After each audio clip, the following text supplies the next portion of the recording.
Wait a minute. That's not what it's like to work here. That recruiting video's just a hunk of shit.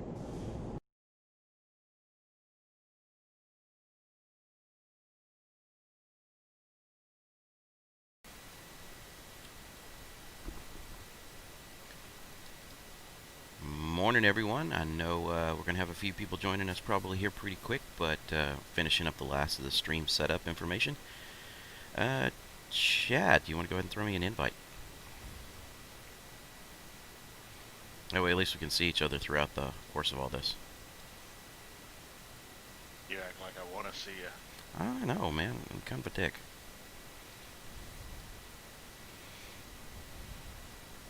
Yeah, that's like saying the summer's kind of hot. Maybe. Right, coming at you. All right. I'll tell you what, I spent a good long time last night trying to get my Caterpillar out of CRU L4, so if you have a large ship, I suggest you avoid that place. It likes to put you in hangar 2 and elevate. There's no hangar 2 anymore. It's only hangar 1. Oh, shiced. Unless you want multiple attempts at pulling your ship out, running to pad 4, EVAing, trying to open it from the outside, and getting into your ship before it disappears, don't do it. L4 is currently off limits. That is for your sanity, not mine. For my sanity, okay. Oh god, it was awful. So, I kind of hinted to you earlier that there was a trade technique that I wanted to try and use, and Okay. it's worth a butt ton of money. You are going to risk some, but it's a butt ton of money, depending on if I can find my ship. There it is. Okay. So I got to thinking yesterday, and I know that's a dangerous thing, but sometimes I kind of outthink myself, outkick the coverage, so to speak. But I went ahead and put it to the test. I realized that I didn't really realize it then, but I realized it before. You can, as long as you land a ship with cargo on it and you store it, that cargo's safe, right? Correct. Where is the one place in this verse that buys damn near everything for the most amount of money? Lorville. Exactly. So, why wouldn't you take advantage of what is available out in Lorville, in the Hurston area, and make beeline trips back and forth? But Well, instead of taking the extra 10 minutes each trip to go to the trade terminal, why don't you just land, grab your next ship, run out there, fill up, land, grab your next ship, run out there, fill up, and go do a massive sale? well Then that it works. then it's like And flying that into Hurston or Lorville. I don't mean not whatever. It's like flying into Port Olisar. well, the only thing about that is the one. But obviously, you've tested this, so you're going to have an answer to my question. The only thing about that we've had issues with is being able to pick up the quantities of the materials that we've been looking. Exactly. How? So, what's your secret? So the secret is as follows. Let me get this bird out of this dock here real quick before it tries to put it Now, up. just so you know, I'm jumping into Hurston right now with a loaded diamond, Okay. and I'm going to bring it into Lorville because that was one of the deals I was working on last night. Instead of taking it to Levski for 50K profit, I was taking it into Lorville. The winds are very nice now. You get a little buffeting, but no big deal. And you make 84, well 83,999. So Oh, you make about 84K profit, and then haul scrap back to Olisar for a quick trip, and no, that it works. takes a little time. That's a nice, fairly safe route. So It what is your secret here? it definitely works. Now here's the thing: your trade terminals all try and refresh with at least on a per minute basis, and it takes 5 minutes for it to happen, right? So every time you grab a ship and you run back and you drop it off in the hangar, what ends up happening? You spend at least 5 minutes. So you can bounce from Besdick to Lathan, pick up as much Laranite as is possible off of both of those locations, make Lathan your second stop, and top off with Titanium. You'll come back, and on every single run, you'll make 110, 112k out of a cat. Just like that. So if you have your multiple cats and you have any other big ships, and you do all that, by the time it's all said and done, in your 1 hour of flight time, you're probably looking at 3 to 400k. Well, I can get behind 3 to 400k. I think know most you were people talking can. I think you were talking about the risks a few minutes ago. Well, you're right. There is some risk per ship while you're transporting, but Correct. once you get that ship landed, that cargo's there. You're good. Yep. So that's what I'm doing, and I'm like, even right now, I've grabbed the Freelancer, right? I saw that. If I can get it to hold steady somewhere. There we go. Well, There's it's not OM4. cat. So I grabbed the Freelancer, and I'm going to go ahead and use its 66 SCU, and that should be, between the two locations, that should be nothing but pure Laranite. Okay? Now, what you didn't see, because I wanted to do this on stream and I had already started the process, is I had gone to Area 18, the convention center, and I had rented the Starfarer. Now, the Starfarer has about just shy of 300 SCU cargo space. So for anybody that's new to the game and doesn't have it and they've got free flight week, you can run out there and pick up a Starfarer. It is a slow, clunky turd, but I guarantee you it's better than your Freelancer when it comes to running large cargo. Well, at 300 SCU, I would think so. Now, when I say slow, clunky turd, I mean slow, clunky turd. The approach to Lorville took 7 minutes.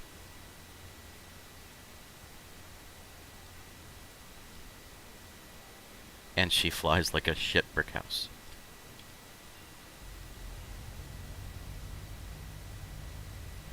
So like I said, the technique really is use every ship that you have that has any kind of quasi or decent cargo space, fly out to Besdick, load up with only Laranite, make a micro jump over to Lathan on the same planet, top off with the remaining Laranite, and fill up with Titanium after that, beeline back to Hurston and Lorville, grab your next ship, rinse and repeat.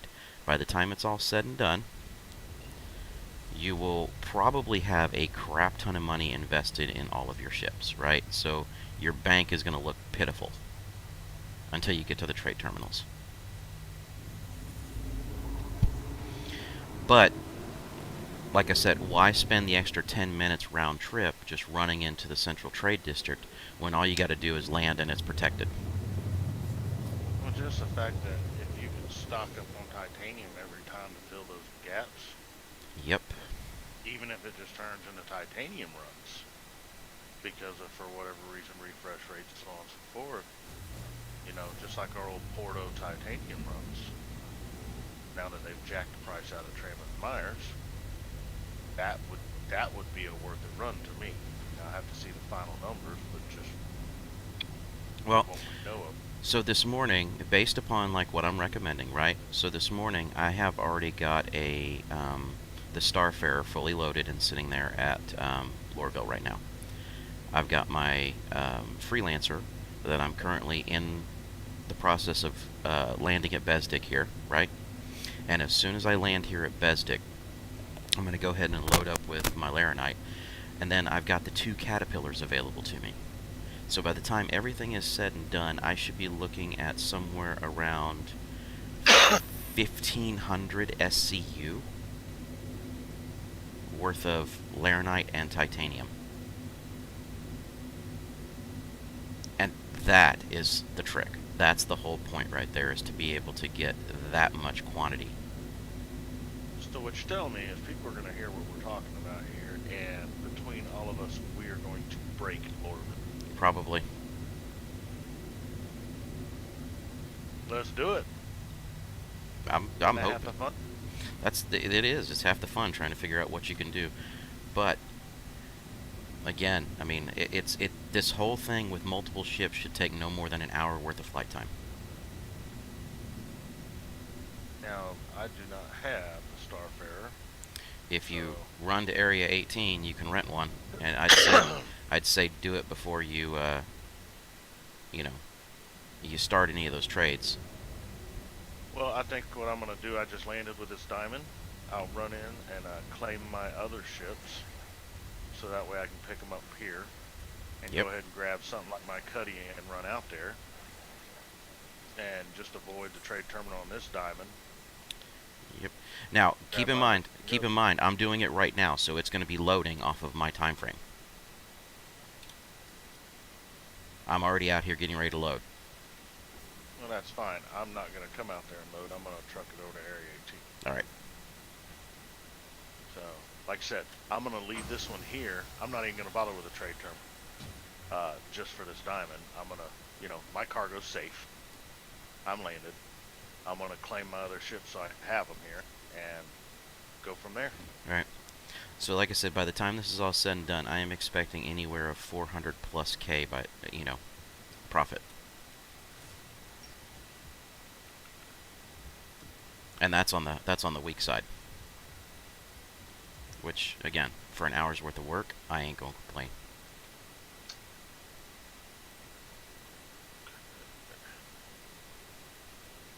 Land that one that's full of cargo.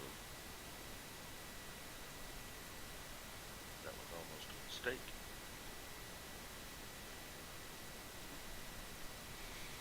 Alright, that is the lowest I've ever seen this location come in.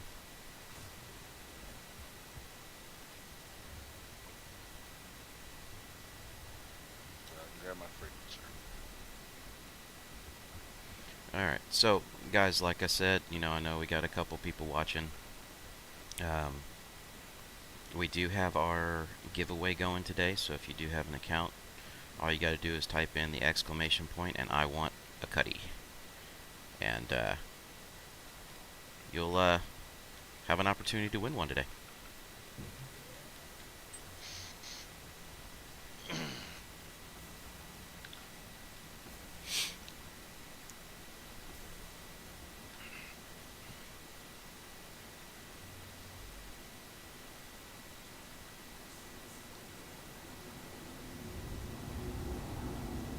Like I said, it's just kind of one of those things that I was thinking about yesterday, and I was like, okay, what are some ways that we could shave some time off of this whole routine? And I was like, wait a minute, you don't have to be standing there. You don't have to go to the terminal every damn time, right? Morning, Bulldops. Thanks for hosting. Well, and like I said, as long as getting back forth the refresh rate, but if you can top off on titanium every time, then you're gonna make money. Yep. As long as the titanium prices there are still solid. And even if they start to wane a little bit, you're probably looking at still 70, 80K. Well, that's fine. If I can do 70, 80K like that, I'm having to run diamond across the universe for 84K. Yep. Bull drops. I'm doing pretty good. I'll let Chad speak for himself, but how are you doing this morning?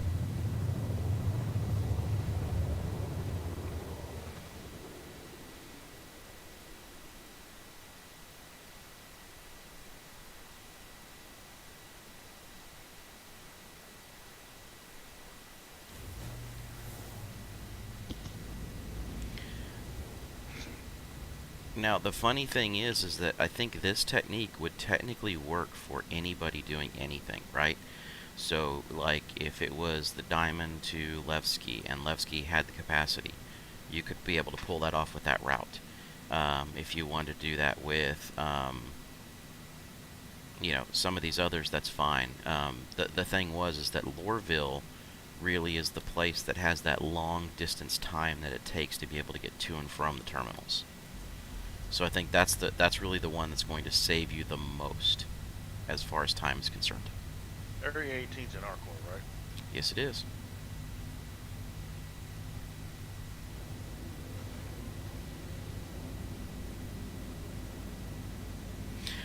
Now, again, Chad, as soon as you get the Starfarer, I will let you know. It is like I said, a giant turd to fly. So it's one of those where, don't over throttle it. I know it's going to feel like it's going to be hard to do so, but you can, because especially on the vertical approach coming into Lorville.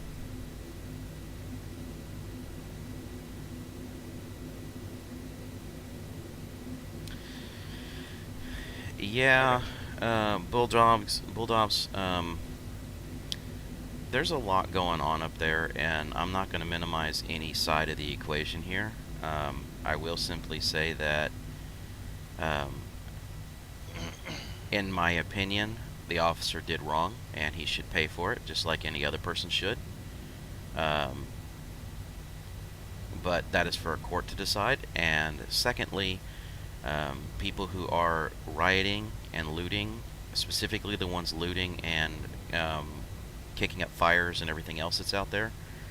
Again, you can't sit here and say that you want justice and you want everything else, and then you're going to go out and commit crime. It's two-sided there. So I'm not going to minimize either side of the equation, because what I think happened was wrong, and I definitely agree that some stuff should be done. But I don't think that what people are taking into their own hands and doing like this is the right way to do it.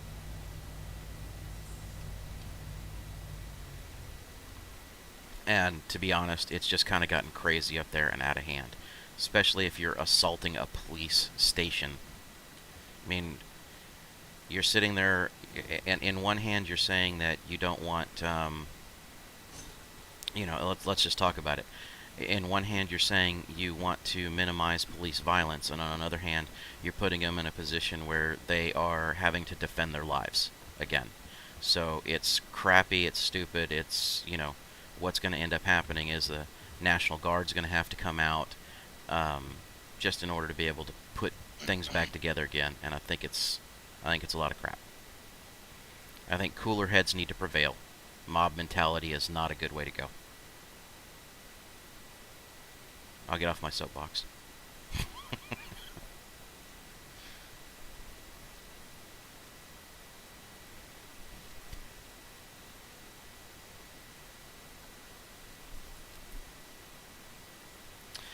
Yeah, protests, I have nothing wrong to say about protests. I have everything wrong to say about how mob mentality changes into let's loot, let's burn, let's pillage, let's commit every other crime in the book because we're pissed off about a crime. That's it.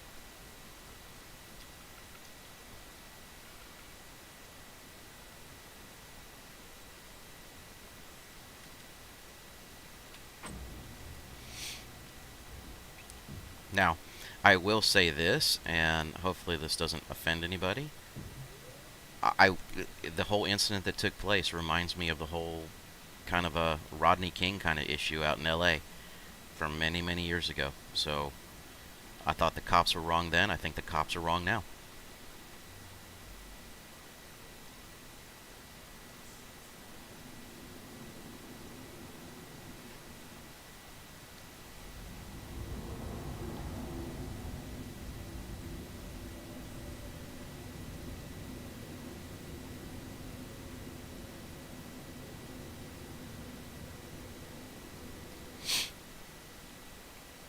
Alright, so back to Hurston.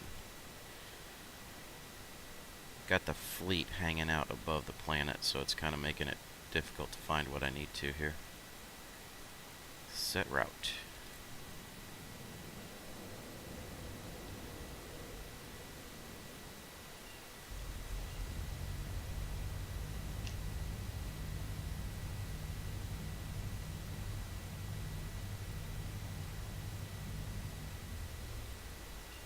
Let's try this again. It's spooling, it just doesn't want to launch into quantum for me. I had the same issue a minute ago. I had to jump out of my seat and back in. It just happened to me.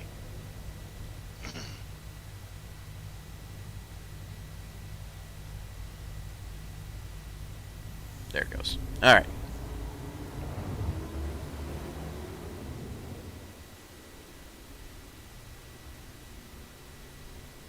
All right, thank you for not trying to politicize the stream. I think the problem is that usually things like that go to a grand jury first, and unions, and I'm just going to say this, police union is a very powerful thing, and I think the police unions and some of the defense lawyers and things they have add to some of the issues. So that's all I can say about it. I mean, like I said, I think court of public opinion, this guy is guilty, and he's gonna get he's gonna get found guilty, and then he deserves the same punishment that everybody else would receive.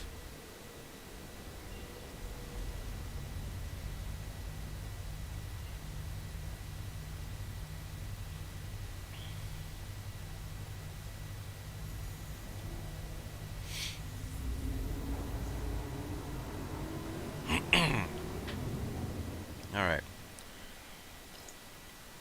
Okay. So I am on my final approach here with the Freelancer. And then we're down to 2 Caterpillars to knock out the same routine with. And make sure and see how that plays out for everyone.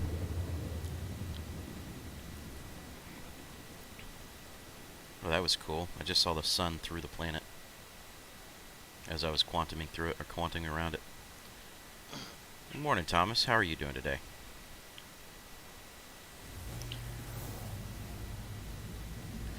So we are trying a little bit something different today, something that kind of really kind of dawned on me last night about how to do mass quantity trading. One of the things that we are doing is I went and picked up a Starfarer and from Fleet Week, and I've got my multiple Caterpillars and I've got my Freelancer. So what I wanted to do, I can't do it, Bagonus, not today. Thanks though. But what I wanted to do is instead of making a running through Lorville every single time, I picked up a load of cargo. Once you get it here and you get it landed, it's protected. So just grab your next ship and quickly run and cycle the next trade. So that way you can just go to the terminal all at one time. You got to have a big bankroll in order to be able to pull this off with larger ships. But if it works out, like the test that I did last night with just 2 ships doing this, you know, you could be on upwards of 400 or 500K in an hour worth of trade. Well, and remember, once Fleet Week's over, and if you don't have large multiple ships, it's still a viable technique, just for the simple fact that while you may or may not be able to pick up a decent quantity of laranite, you can top up with titanium and still make good money. That's very true, but with this technique, you can easily fill a Freelancer every single time you take it out of the port with laranite. Well, everyone should at least have one ship in a Freelancer, right? Yep. So let's say you're running a Cuddy and you're running a Freelancer. Your combined SCU is 100 SCU, right? So if you could technically pull 100 SCU of laranite, and with just 2 ships, you're probably only looking at a matter of what, 30 minutes? That's still a ton of money that you can make for the capacities that you have.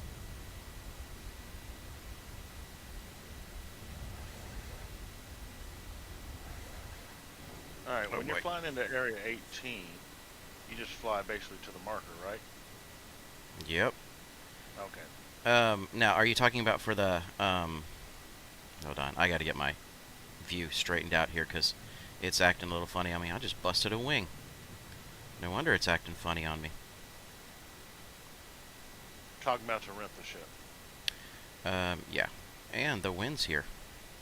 Because you can rent the ships at any capital, right? Or only where the Fleet Week and Only where Fleet Week is. Before I land in here, let's make sure it hadn't moved on me. So if you go into Area 18, there's only one starport.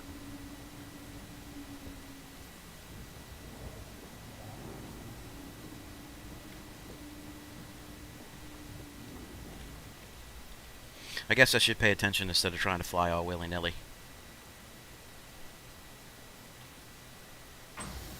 Well, I guess the fun part is I'm trying to determine where the starport is. Alright, it's usually in the center of the city, and you're going to be able to see a hallway, or not a hallway, a highway. Alright? And I see it says Area 18. Yep. I got it. And I see other ships down there now. Yeah, it's a hard approach if you're not familiar and do it all the time. Well, we're gonna find out, aren't we? Now, I mean, the landing portion's pretty damn straightforward and simple, but as far as the finding the exact location of where the starport is, it doesn't look like a starport until you're pretty close to it. But it's almost in the heart of downtown. Well, and that was the issue I had the first time I came into Lorville by myself. If you follow the quantum marker, it takes you to that giant spire. So if you cannot see the TISA spaceport signs, like you come in the daytime, Mm-hmm. it can really mess you up. Oh yeah. Now Tisa's marked pretty well, but as far as here on Lorville, but when you're talking about over at Area 18, not crap is marked, man. Okay, I see you put the caterpillar out there. Now tell me where you put it. So, hangar 4.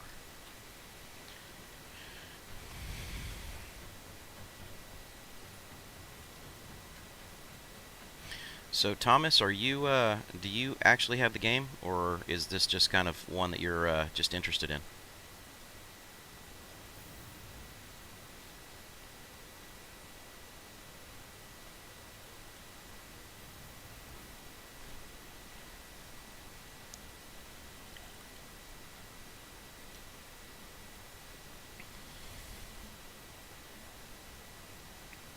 You do have it?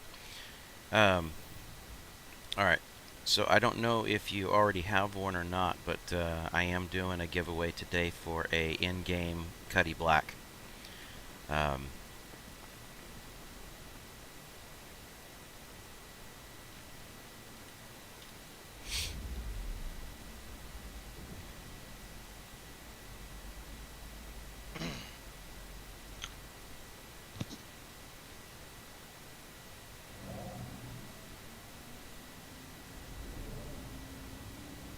There are a lot of people requesting a whole lot of combat assists right now.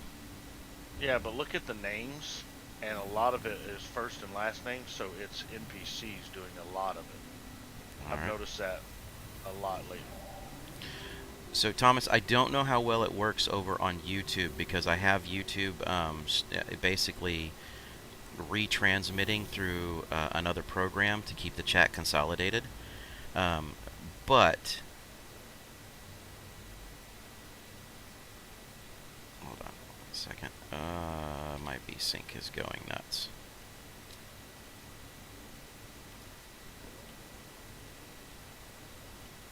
Or my decouple mode, should I say, was going nuts. Alright. Let's get her up and in the air. So, basically, the whole, don't use the brackets on there, but do the exclamation point, I want a cutty, and it should enter you in the drawing.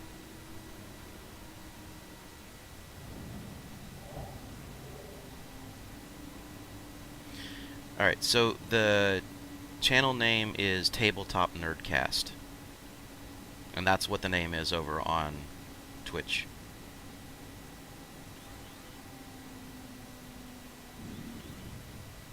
Alright, let me launch this up and see if it gave you a ticket or if you're going to have to do it directly through Twitch.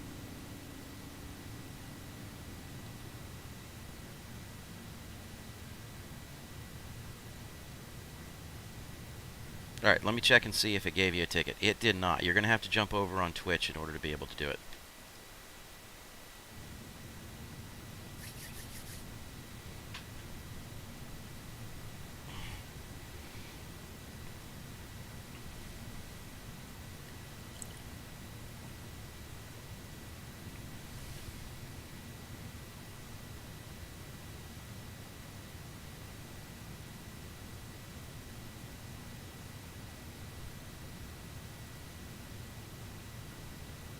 Alright, like I said, make sure to do it where you're not typing in the brackets around it. It should just be the single exclamation point, I want a cutty. Because we tested this with Chad a few weeks ago.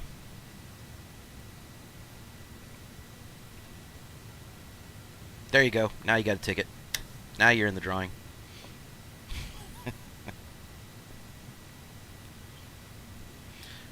And just well, I see Jellyhead got one. You sure he got one? yeah, that's Thomas Nelson. He switched over to Twitch real quick. Sorry, I was only half paying attention. So, Thomas, or Jelly, whatever you want to be called here, and thank you for the follow. You know, this is a short stream. Usually I only go until noon, so if we don't have a ton of people popping in and out, there is a very high probability you could get yourself a cutty here, sir.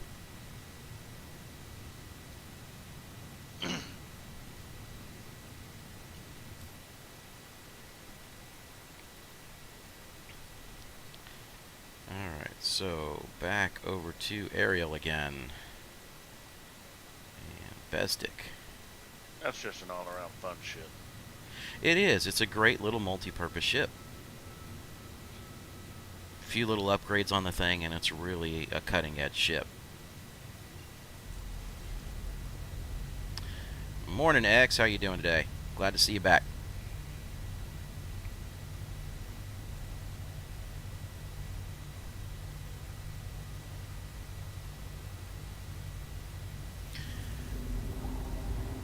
Well, we're doing something a little bit different in the trade arena today, but yes, we are trading as usual. I'm trying to do a massive bulk trade configuration where, and I'll go through and explain it here in just a minute. Minimize time, maximize funds. Pretty much. So the biggest time delay that you have in trading, where the most commodity is out in Lorville, because you have to take an extra 10 minutes to run to and from the trade terminal. But if you say, screw it, I'm not going to run to the trade terminal, and you have all of your ships available in, to be able to pull from Lorville, then all you have to do is just run back and forth from to Ariel and hit Besdick and then Lathan, and then run back into Lorville. Park your ship, grab the next one, do it again. That way, at the end of the hour, you make one trip to the trade terminal, and you sell everything in bulk. And at any given time, you're only risking whatever you have in cargo during flight. So my estimate, based upon the test that I did last night, is between 400 and 500k profit with the ships that I own in an hour.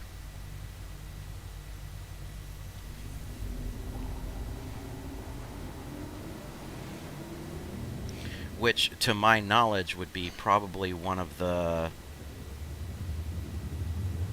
largest net wins for a single player at a time from anybody that I've seen. Now, X, I'll tell you the same thing I told Jelly, because he goes by Thomas and he was over on our YouTube. Feel free, if you would like a Cutlass Black, if you don't have one already in game and you have an in-game account, to go ahead and enter the raffle. But it's only for people who already have an in-game account. Let me cut in real quick. They're only offering us one variant of the Starfarer, right? That's it. Okay, I just want to make sure I wasn't missing something. And you can only rent one.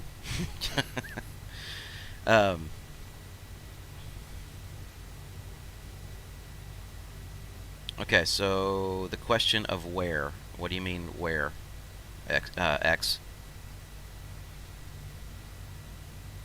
I think the ports, you kind of gave a very skeletal Okay. on where you're going. Explain where you're going and what you're actually buying to do that. Alright, so the very first thing that I'm doing is I'm flying to about the Cutlass Black. Okay. Alright, so if you have an in-game account and you're in the Twitch, which you are right now, all you have to do is enter in exclamation point, I want a cutty. All one word. Cuddy is IE, right? Cuttie.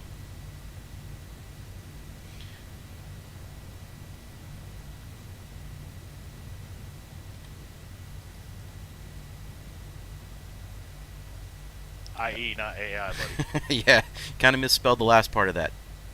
You are not Cartman. Oh, I love that one. That was a good one, Chad. Well, I swear I heard it in Cartman's voice when I read it. So, all right. So, X, you have entered the raffle. All right, Mudbone. So we found out earlier that if you are on YouTube, the chat log that I have that is combining the two chats is not picking it up and allowing it to enter. So you have to come over to the Twitch channel, which is it's Twitch TV Tabletop Nerdcast, and you can enter there.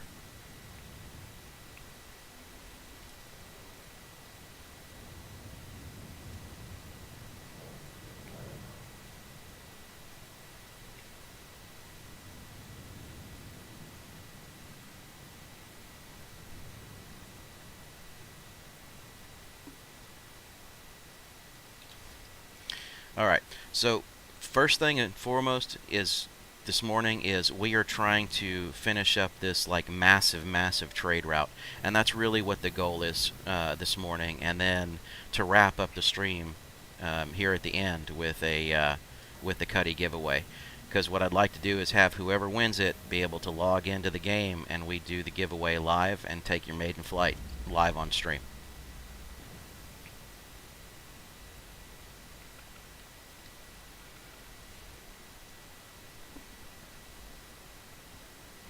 Now, for anybody that enters, and because there can only be one winner, right?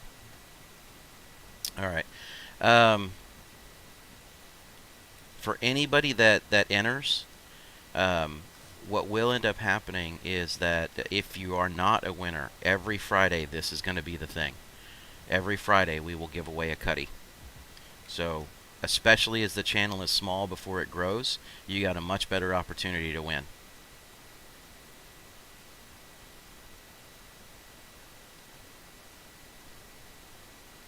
Alright, so Mudbone, there's not much I can say about that other than you may have to set yourself up a Twitch account. Unfortunately, I can't, it won't let me send it over the way through YouTube itself.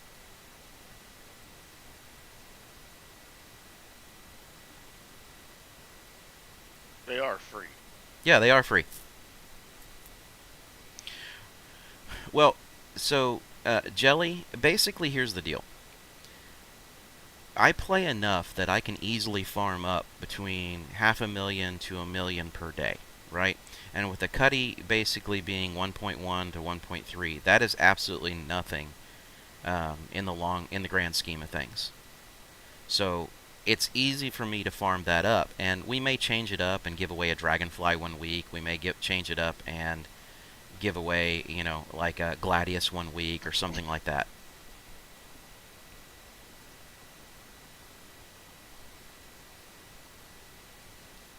Okay. Come on. You can load it. I know you can. What do you mean insufficient stock? What's that titanium price? Is that 7 what? Alright, so it looks like somebody already bounced around out here and grabbed the Laranite sitting off of this location.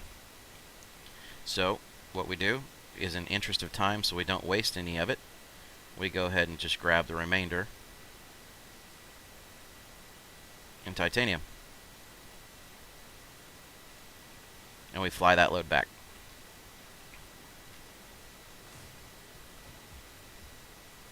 We grab our second caterpillar and come back out and do it again. Now, if you guys just got an account today, or if you haven't done it, I suggest you do it today here pretty damn quick, because before you lose the capability of getting hold of it. The Starfarer is free rental right now in the at Area 18 as part of Fleet Week. You'll have it for 24 hours, and it has 300 SCU of cargo space. So with that, that right there is going to generate the most amount of cargo that you can run currently in the game. Tomorrow, the Caterpillar becomes available. So this little technique will be available to you for a few hours. If you pick up a Starfarer today, you'll have it for 24. Pick up a Caterpillar tomorrow as soon as it opens, you'll have that one. So between those ships and the free Freelancer you have, dude, you'll be all over the place with the amount of cargo space that you have to be able to pull Okay, I have something to like ask this off. a question. Yep. How do I get into the Starfarer? All right. I am. So you see where those gas modules are in the back? Okay. Run up yeah. behind that.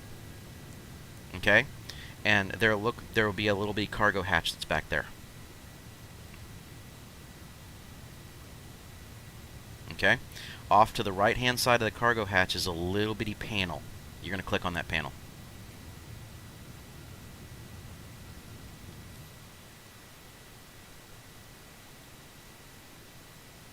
Did you find it?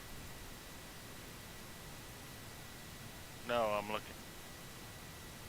Wait, hold up. It's like flipping magic, man. Oh, crap. Watch out for the ramp. Yeah, ramp comes down on you pretty quick. Okay, it shoots out. It's gonna land on you. Now, here's the other part of it. When you go into the ship, rather than sit there and try and explore the crap out of the ship, if you just want to, I mean, you can, but it's not all that intuitive.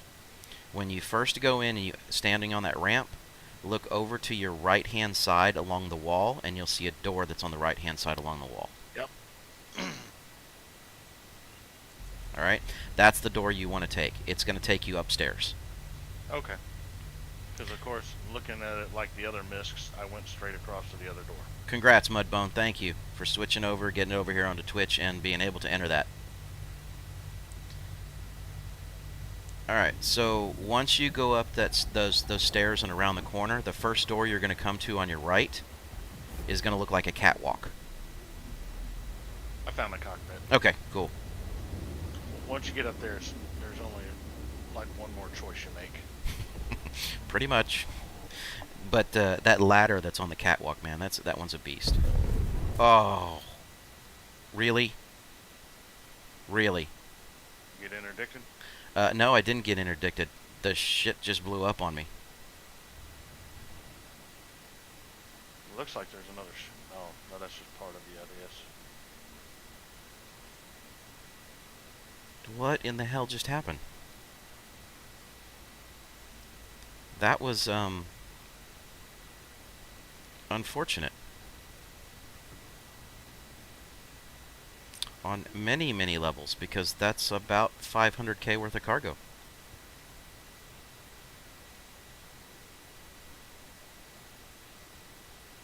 Yeah, that was lovely.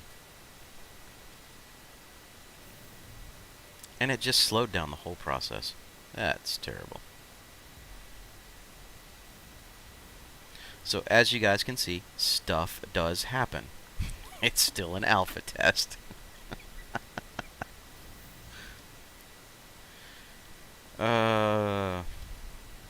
Okay, so let's get ourselves back over there and get these last two cats filled up. I was actually just outside of Hurston. It was in Hurston pulling up before I would make my final jump over to Lorville, and it just, as it entered Hurston, it just blew up.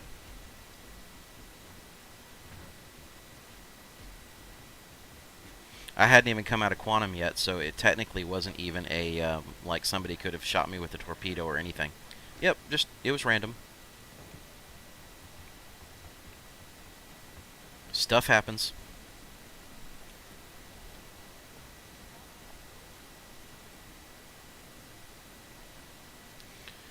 So let's see. Yep, that one hurt.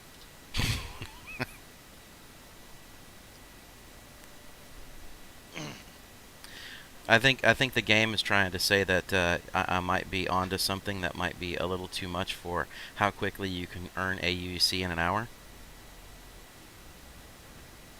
And it wants to slow me down. And Chad, It's that mythical 4 million mark. Oh, I know. I know. I was sitting at like 3.99 earlier before I grabbed that diamond, so I'm getting a little worried. For me, it was the 3.5 million mark. Every time I got above it, disaster struck. Yeah. Well, X, I think what they want to do is they want to keep you from buying every ship in the game, right? And they want you to invest in real dollars to buy those ships.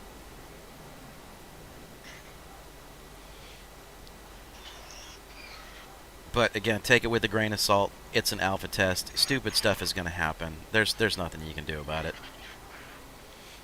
I will say this, it is a lot more stable than it has been.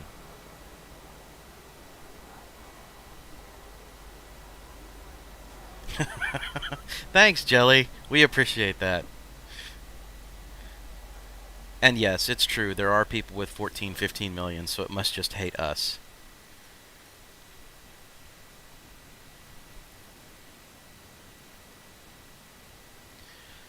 Yeah, I'm not so sure they need any more money for development, because I think they have plenty of money for development. I think they just need more developers.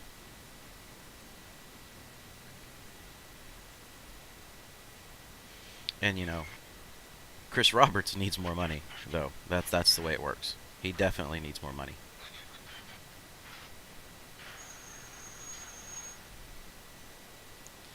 Alright, so let's see. Drake Caterpillar destroyed mid-flight. Alright, so let's file a claim on that bad boy. We will go ahead and expedite it because I'm going to want it here again soon.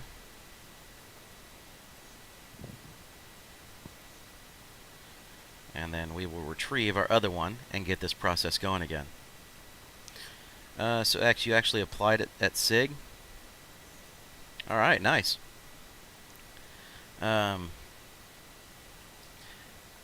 You never know. Okay, alright. When it comes to development side, and I was a business analyst for many, many, many years doing software development. Okay?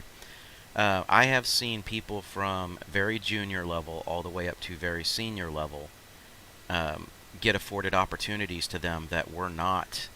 a good portfolio does speak for itself. Hopefully I just clicked the right hanger. But I've seen people that were given opportunities to come in on almost like internships and then prove that they can do the job. So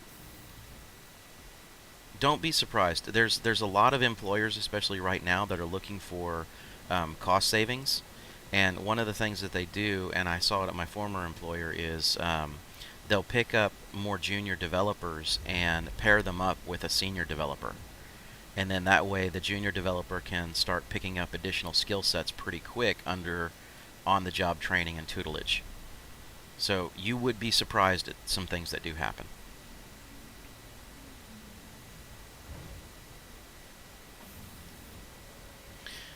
So let's get this caterpillar over there again and try this one more time.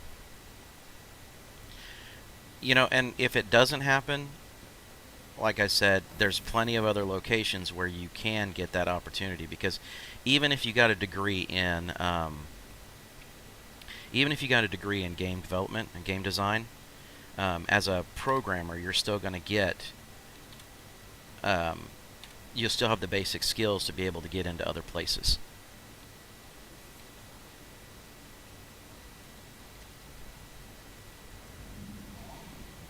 And, you know, I can tell you that because my son, he's in his last semester right now to finish up his programming degree.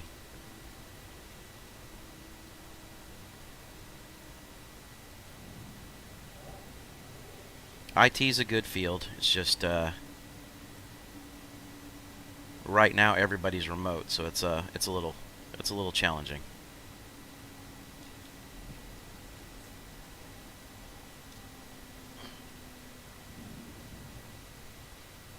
I gotta find that configuration. My decoupled mode keeps coming on every time I jump into a new ship.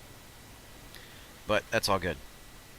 So I've got a call coming in any minute, so comes, I'll be jumping on for a little bit. No worries.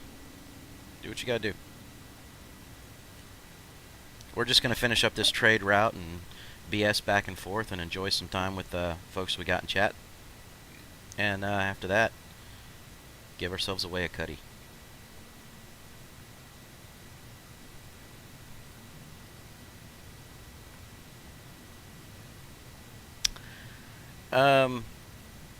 So X, I'm gonna tell you how the cutties came, or how the caterpillars came about.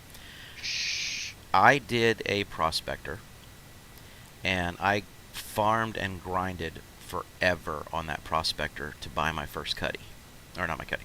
I'm stuck on cutty because we're giving one away today, but caterpillar. So it was an in-game purchase, and then there was a, and I don't mind. I don't mind sharing it. It doesn't bother me whatsoever. There was a trade terminal glitch that happened, and I don't know what happened, but for whatever reason, instead of normally with your terminals when you're going to pull a ship out, it will normally tell you that one's destroyed and you can't file a claim on it, and it puts the other one with a number behind it.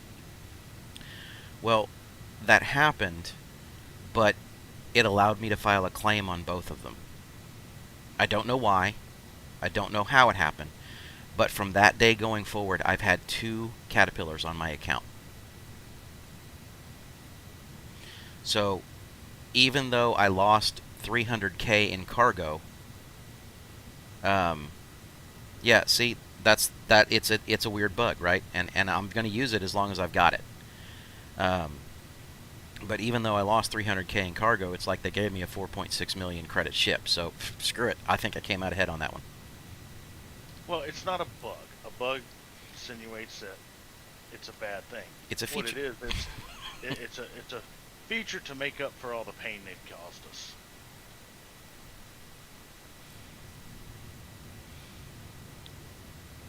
So yeah, I mean, I'm going to use it and just enjoy it while we have it. That's it.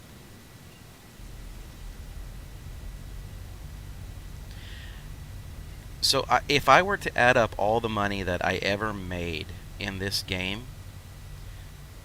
and then tell you exactly how much money I've lost in this game because of random explosions and 30Ks, persistence wipe, we'd probably be in the last few months, we'd be somewhere in the neighborhood of around 100 million UAC. It's ridiculous. But again, that's why it's like you get to the point where you just kind of start laughing it off. And remember, it's just fake currency. It's just a game, right? I mean, we all love it. We all love to play it. But there's no point in getting so frustrated that it's absolutely pathetic because, you know, you just get to keep playing.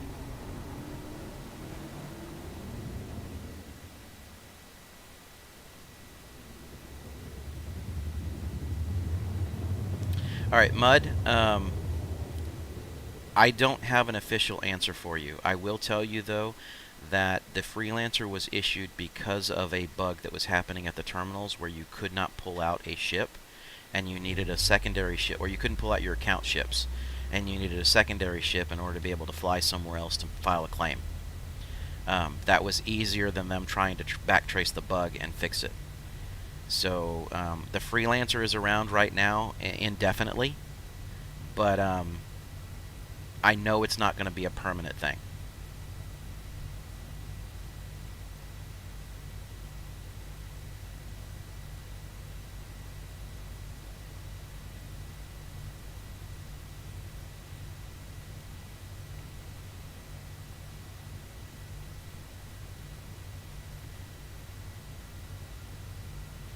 Oh, absolutely. There's going to be a wipe before launch. Hopefully by then we'll be able to acquire a few more account ships, but right now it's just not in the cards to spend a ton of money trying to get extra account ships.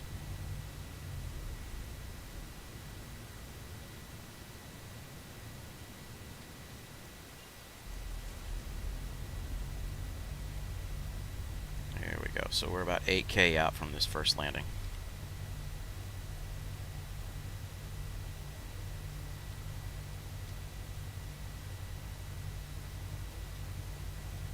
Oh, definitely take advantage of it while it's there. Now, the funny thing is the Freelancer is a very good all-around ship just because of its cargo capability, but the weapons that it has on it are more than capable of doing certain missions as well. Um, my only problem is that it overflies. It's so easy to overfly that ship.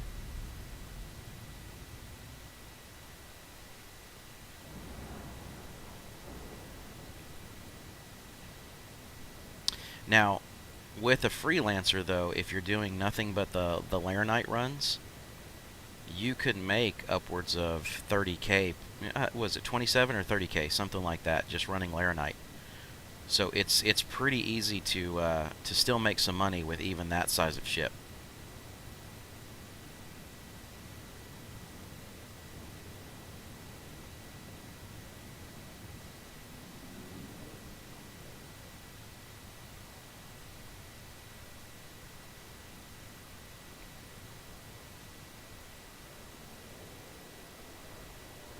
But by far, and I'll tell you this right now, this caterpillar, this thing is a dream. I have absolutely zero complaints about a caterpillar. It has become my favorite ship in the game. And it's not just because I enjoy trading, but it's really because the ship is a ton of fun to fly.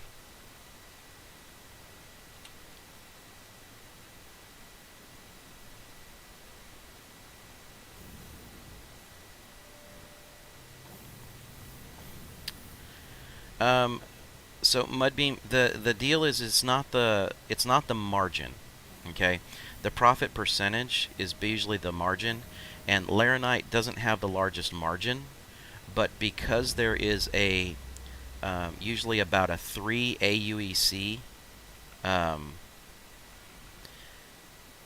because there's about a 3 aUEC difference between your purchase and your sell price, and the amount that you can store onto a ship, it becomes the most profitable one that you could make from a pure raw monetary perspective.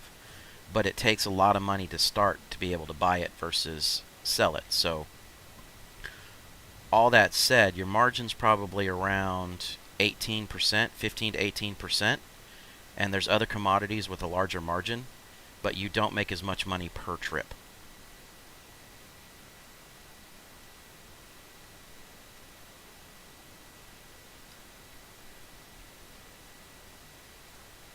Okay, that was weird.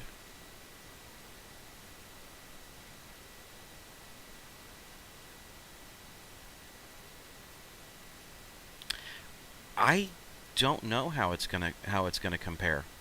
Actually, I'll be honest with you.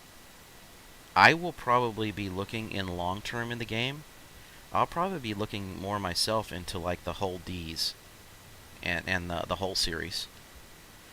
Um, I'm more interested in how that's going to play out. I mean, my two favorite facets of this game right now really are cargo running and mining, um, which is interesting considering when back in the day when I played World of Warcraft, I hated farming.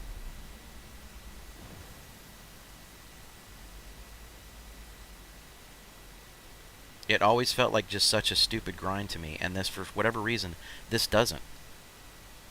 I think there's enough to really entertain me to keep me going while while I'm farming and while I'm just basically making bank, right?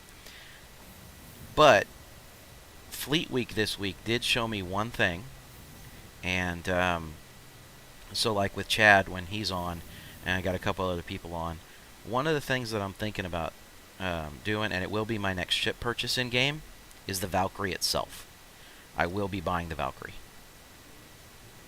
I think it's a single pilot can handle it if they want to, but the reality is that if you have about 2 or 3 friends on, that Valkyrie is just such a beast of a machine.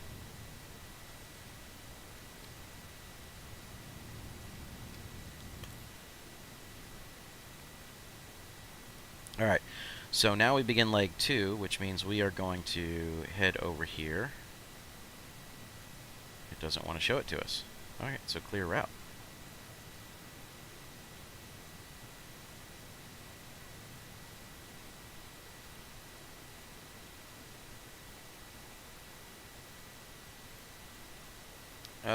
is Chad in the area? Okay, that's not cool.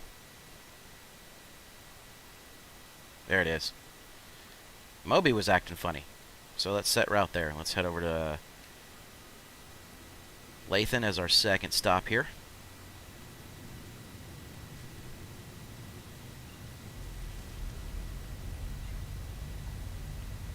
Alright. Do you store vehicles in the front of your cat? I have not tried yet. Well, let me rephrase. I haven't tried any kind of fighter craft or any type of other spacecraft, like, you know, using a dragonfly or anything along those lines. But I have put a rover into it before.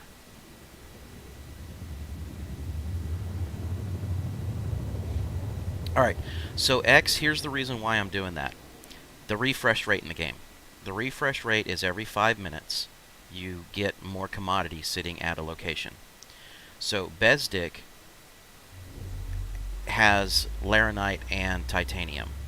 Lathan has laranite and titanium. So what I do is I stop at Bezdik and I fill up with laranite, and then I go to Lathan and fill up with laranite and top off with titanium. Okay, now between that double bounce that's happening and then going back to Lorville, by the time everything's said and done and I come back with my next ship, it's refreshed again. So that allows me within that 1 hour's worth of flight time to really just get in there and pick up as much quantity as I possibly can. Because the trick is, the laranite is what's going to give you the most money. So you want the most laranite you can without having to sit there forever. And sit and wait an hour just to try and load the Caterpillar up. I'm going to make more out of what I'm doing right now than just sitting and waiting to fill with laranite.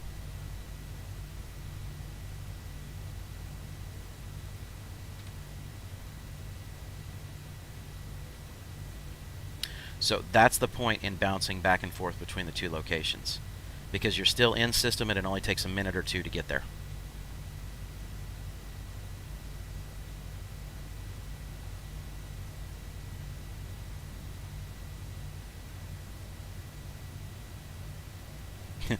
Deep purple space trucking. All right.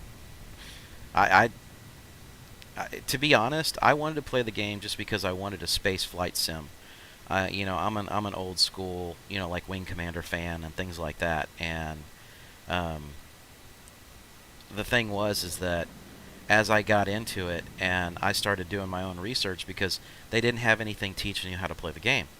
Started watching a few channels and, you know, doing a few things. And I realized that I had seen a few videos where this particular ship, the Caterpillar, was used. And I was like, you know, that is such an incredible machine. I really want to fly one. So, John, the funny thing is that Chris Roberts was part of the Wing Commander group. So, it kind of does have some of that same type of feeling to it. Now, when they get what is it? When they get the actual game done, right, and they have the full storyline stuff available here, I'll be honest with you, I think it's going to be more like a Wing Commander on crack, and you'll get a lot of those fantastic cutscenes and things like that as well. So I believe it's what, Area 42 is what it's called when they finish that one.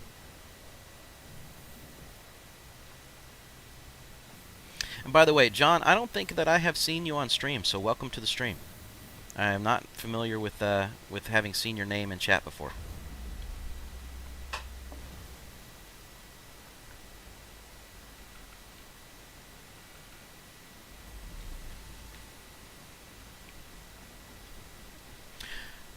So I do know for some folks, guys, you know, trading is a little bit boring, and you know, at the beginning of this stream is just me kind of running back and forth, loading up.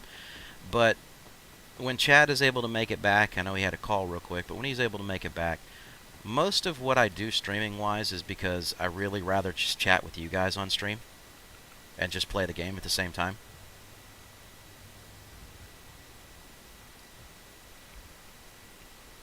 Did I just run into the wrong location? I surely did. I was not paying attention to my own location there. It's not that one. It's that one. Yeah, John, you know, again, there's a lot of things that can be done PC-wise. I've seen some older PCs run really, really well with that. It's really a matter of how much memory, what kind of setup and configuration you have, even though it's an older PC. If you don't mind me asking, what kind of setup do you have?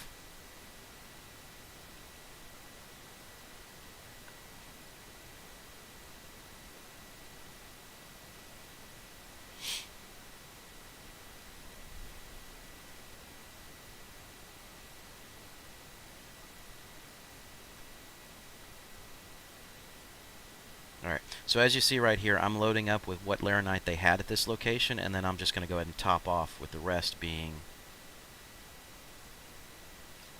the titanium. You've got an NVIDIA GeForce 760, right?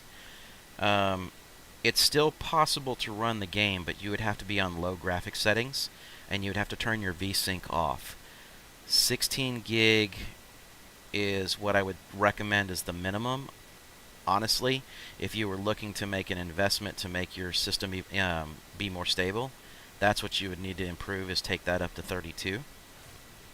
And your hard drive, you can play this game on an external hard drive SSD that you could probably pick up for about $70 if that's really the only thing you wanted to put onto it. Does your PC have USB 3.0 slots?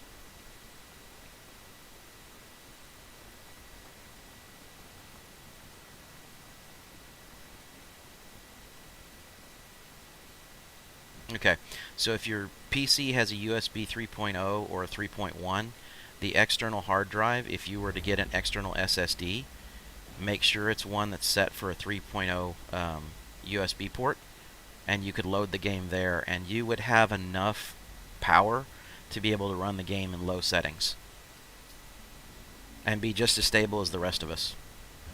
I mean, that's the God's honest truth. Now, that's not saying much, all things considering, that because we still have a lot of instability in the servers, but that really is, you know, what you would be able to do. So between the cost of RAM and an SSD, you're probably looking at about, what, $150, $200 investment tops. What kind of processor do you have? Let me ask that before we go any further.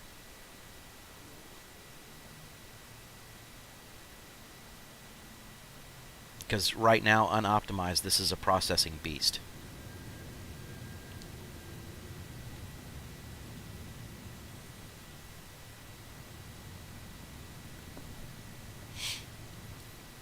Okay, I'll let you answer that while I am plotting our way back over here to Hurston, which it looks like the aUEC is there. Lorville. Do we get a... Oh, you're not going to let me set a straight route. You are going to be a pain, aren't you? Yep, going to have to make a micro jump.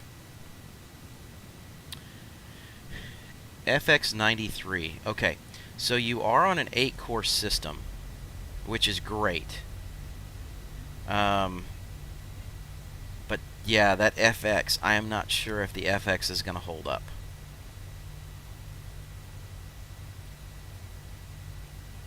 The difference is that you have the cores that you definitely need, even though it's an older processor.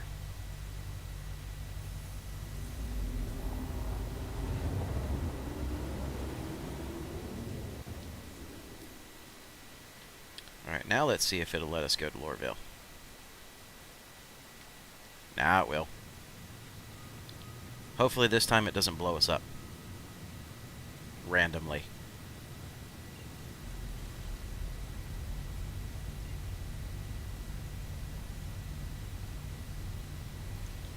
So now if Jelly is able to run, and he's saying that your base configuration is better than his, then that's probably a good thing.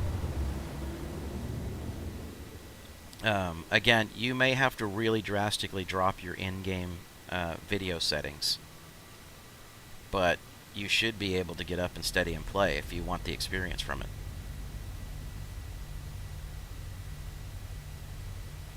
Yes, an SSD is usually one of the best things because it's your load times, right? And the SSD is premier. But if you've got an older video card that's not running as much memory on it, then you're going to have a good chunk of memory to run in the game. 16 is recommended, right? But whenever I go through and I check mine, I'm usually, between everything that I have running, usually well over 16 when I'm running mine. And you don't want to create a bottleneck anywhere in the game.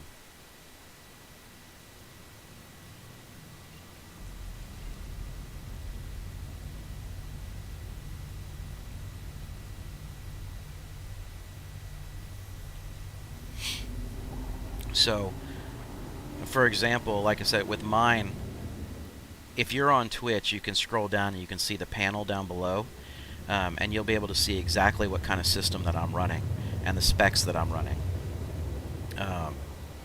I don't have anything that's like crazy over the top. It just runs well.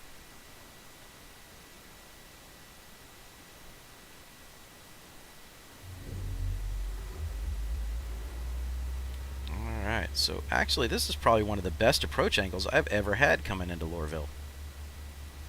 Opposite of the spire, going directly into the center of the freaking spaceport. I'll take it.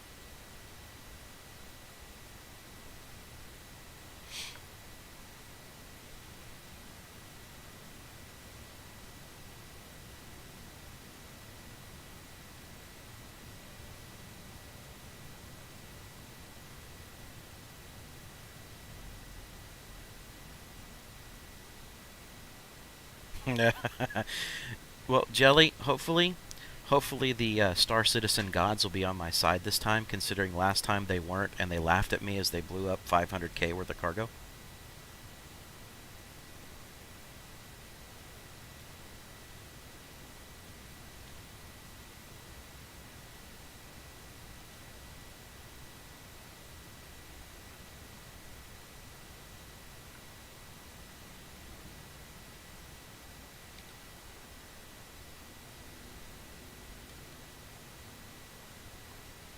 We will see what we can do about coming in almost vertical on this.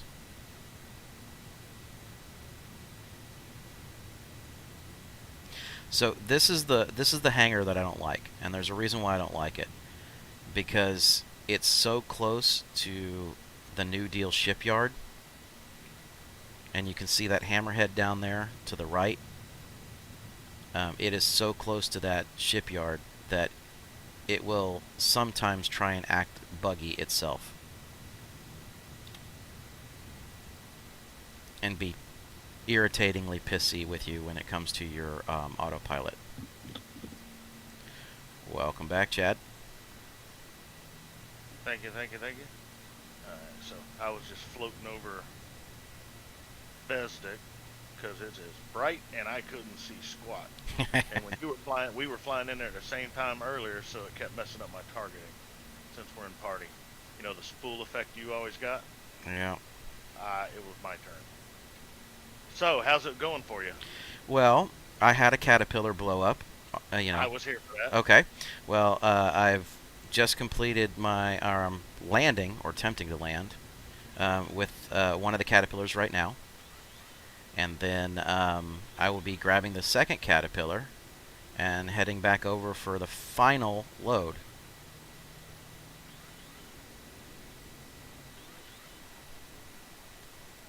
Okay, come on. Put her on the ground. There we go. X, I have not. I did change a... early on, I did try and throw in the... I think it's the X1 quantum drive. And unfortunately, what ended up happening is that through one of the resets that had to take place to get things fixed, I lost all of my ship components. But to tell you the truth, it really wasn't gaining a whole ton of time, and I was using a lot more fuel. So I believe that one had twice the fuel consumption. yeah, it was pretty rough. A great site for that stuff is Hardpoint IO. There's also Urkel. If you use a combo of those two sites, Urkel is a real nice DPS calculator and show you the upgrades and actual stuff. Hardpoint will show you fuel consumption, cooldown times, and stuff like that. So use them to determine. I didn't really see a good upgrade for the Caterpillar. No, so realistically, your best upgrades on the Caterpillar are going to be your, it's not your quantums, it's really going to be your shields, your coolers, and your power plant. Because all you really want to do is make sure the thing is durable enough that if you get jumped, you have an opportunity to get away. That's really it. Alright, so we have Caterpillar 1 that we just landed with cargo. Let's grab Caterpillar 2. And this will be the final ship that we're going to load for this whole routine this morning. I tell you what, you were not kidding about the Starfarer and its flight capabilities.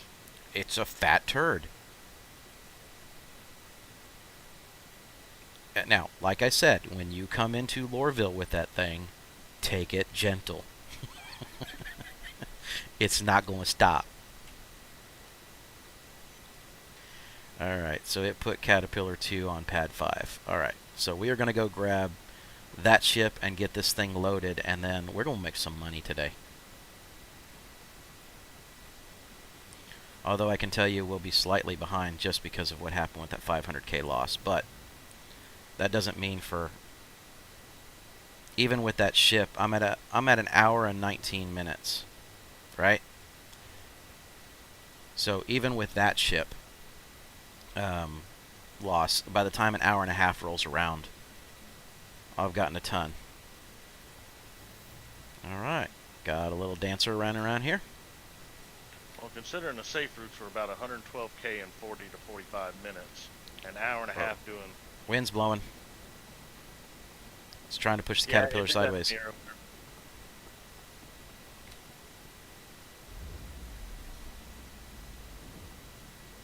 Hopefully you've been gone long enough from this one.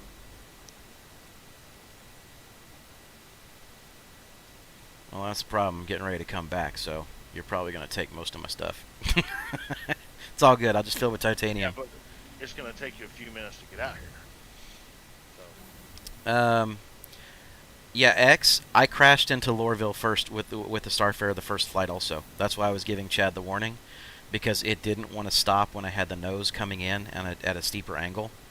It didn't matter. Even with the brake going at full brake and hitting the afterburner brake, it didn't want to stop. Luckily enough, it's also a huge, giant armored turd.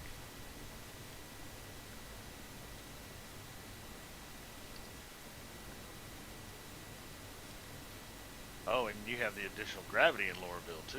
Yes, you do. No, X, you are not alone. I really enjoyed that, by the way. It was nerve-wracking because I had a full load of cargo sitting on there when I did it. I was like, oh god, oh god, oh god, oh god.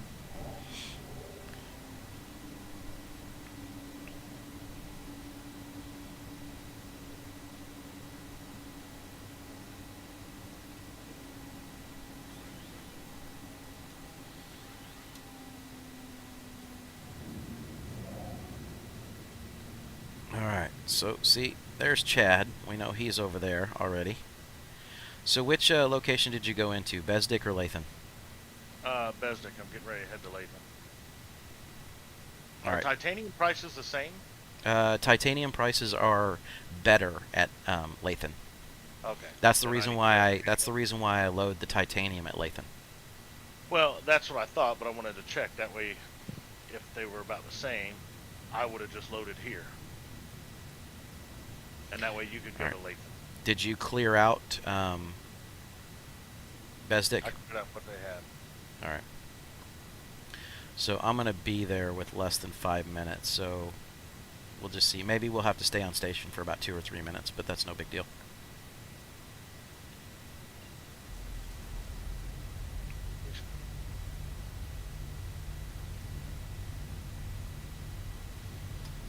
Alright, so let me check something. I'm going to tab out here for just a second, guys, because I want to see what we got.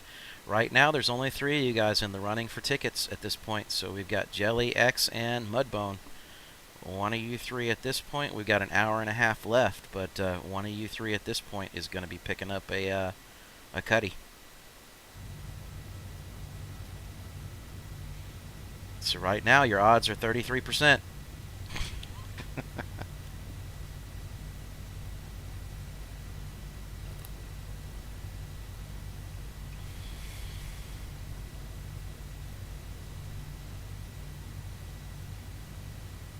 Alright, now we can get going.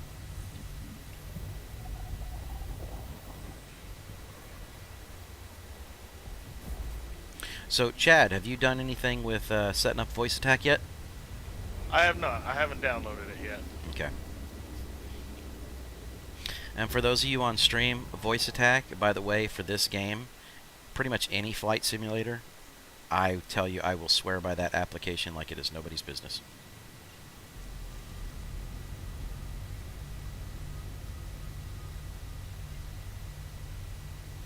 You're at Besdick right now, right?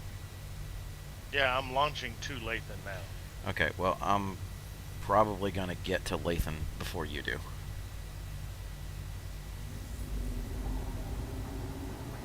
I couldn't spool up on Besdick there. It wouldn't even show it to me because you were in the way. I wonder if also some of the fleet controls are acting up already, like it has been for us when we're near each other, if we're not actually flying together. We're in the same server. Why don't we just, here, I'm going to leave party. That way we shouldn't have any of those issues. We don't need that crap.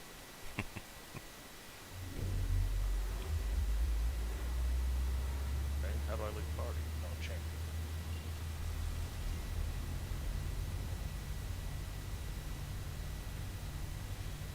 Alright, sorry about that. Let me look back over here at chat for a second here.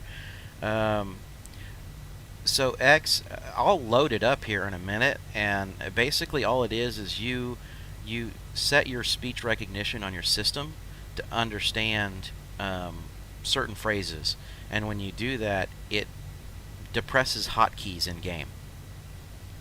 So, like right now, I could say, and I don't have it turned on, but I could say enter third-person view, and it'll automatically kick me back out into a third-person view because it's hitting the voice attack hotkeys. You know, I could do my countermeasures that way. I can, go to min-max speed that way. There's a lot of different things that you have the ability to do with voice attack.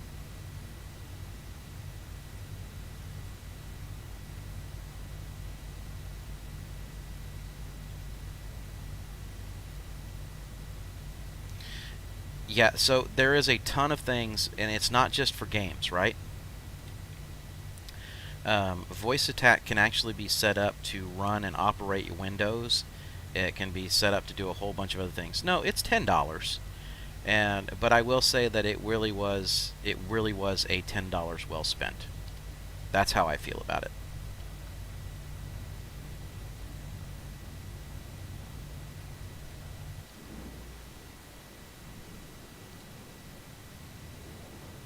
And Chad, I'm going to leave the large pad available to you because that Starfarer is a big girl. Aight. But it's very fuel efficient, if you haven't noticed. Just in the jump. As slow as she is, she better be. Just in the jump that you made over here was less than what it would normally take a Caterpillar to do it.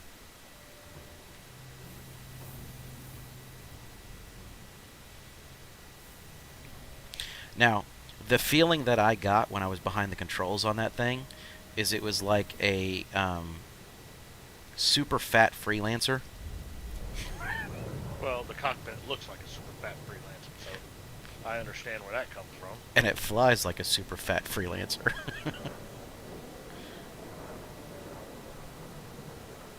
You know, it kind of does if you think about it, because it gets back to where the freelancer overcorrects everything. Yep.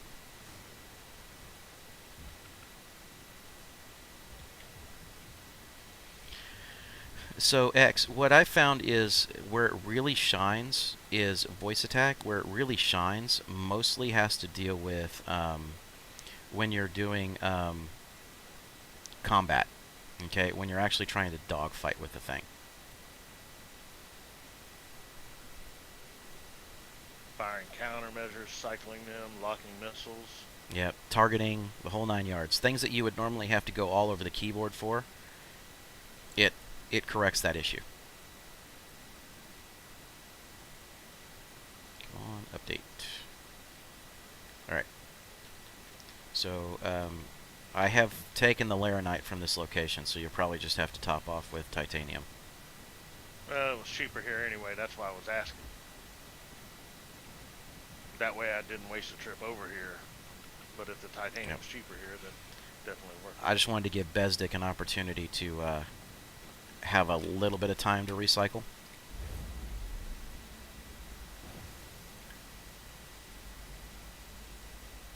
Yeah, and like I said, it turns into something like, oh, I know what you mean by that stupid ladder here. You run past and start climbing up it. Yeah, you almost have to hug the railing.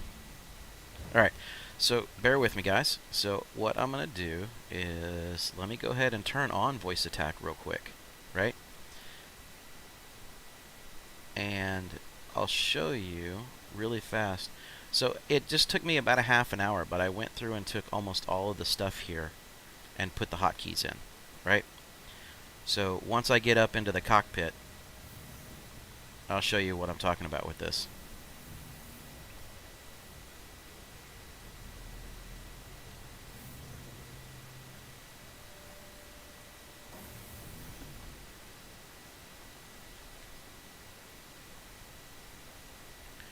Alright, so hands are up. Full launch.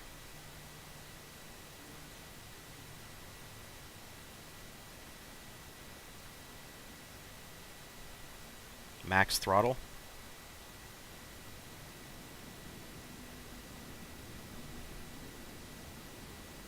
Alright, so there's just different commands that you can set up and have done here. So like right now, I'm just, because I'm getting ready to head over to another location. We'll deal with another set here in a minute. But something like that, when you're dealing with stuff, like if I were to go and turn around and say, launch countermeasures, cycle countermeasures, launch countermeasure, enter third-person view, landing gear. So all I have to do is just sit there and scream at my computer, which almost all gamers do in the first place, right?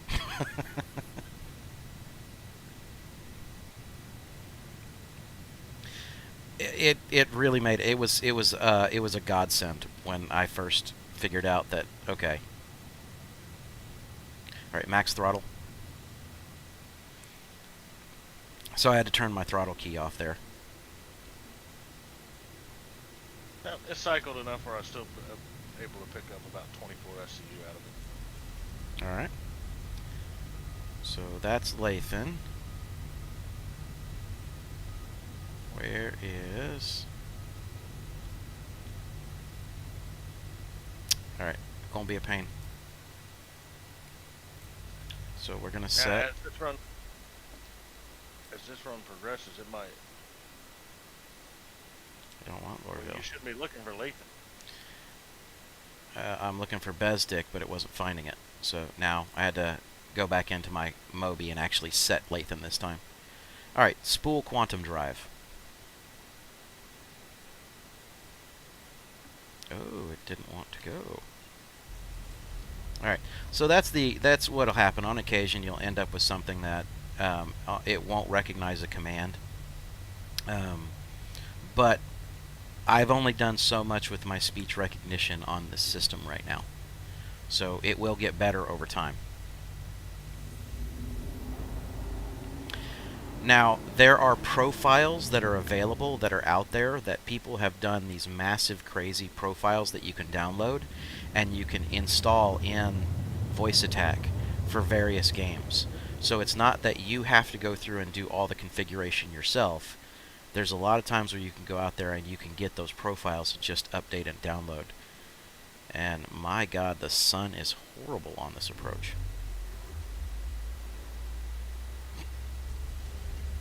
Let's rotate that so we can actually see.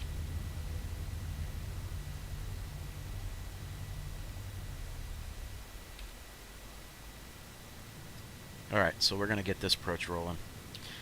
And then this will be our final load back over to Loreville, and we get to sell.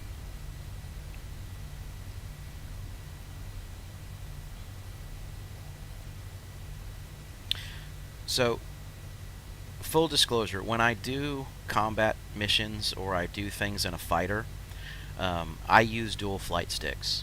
Okay, so it's not just the throttle and the actual flight stick; it's a dual setup flight stick.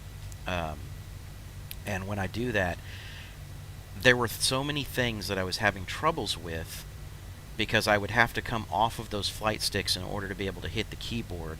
And that's why I said, you know, basically VoiceAttack for me was such a godsend. When I found out about the application and I put it on here and configured it, it made it so much better that combat was so much easier.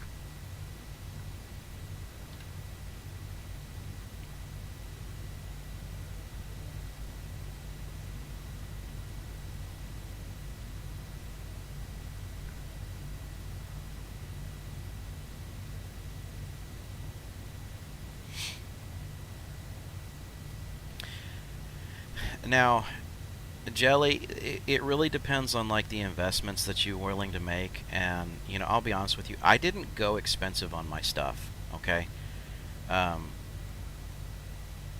I didn't go after the HOTASes.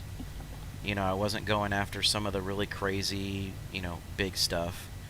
Um, my throttle stick, okay, the one that I use for my throttle, my left side, ultimately that one's just a cheap little $19 Thrustmaster that only has the X and Y axis to it. It doesn't have the Z, so you can't rotate on it.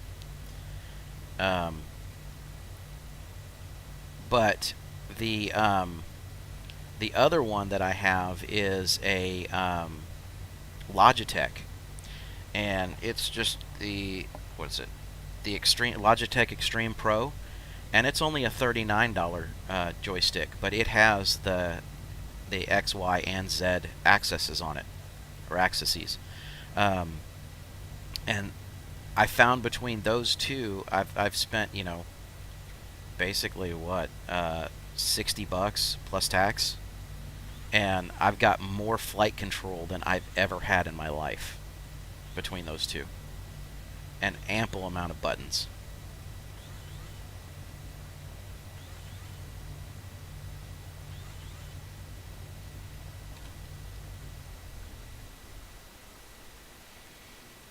So you don't have to spend a ton to do it. You know, you don't have to get into the several $100 HOTAS setup just to make it work. Once you get those, you plug them in, it'll register joystick 1, joystick 2, or flight stick 1, flight stick 2.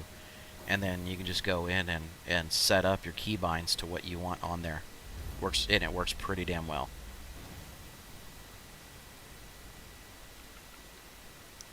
But it only really shines if you're doing something like dogfighting or combat missions, a lot of them. Okay? Other than that, like right now, what I'm doing from a trading perspective, I'm doing this on mouse and keyboard. Having too much control, when you're talking on these big ships, you'll feel like the ship just won't respond to you at all.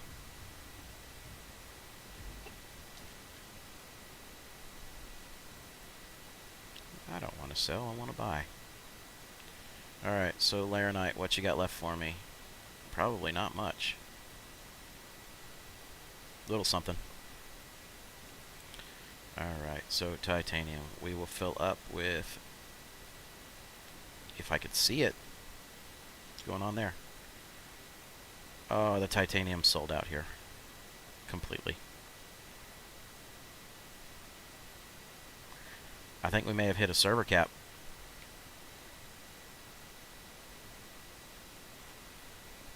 What to do, what to do.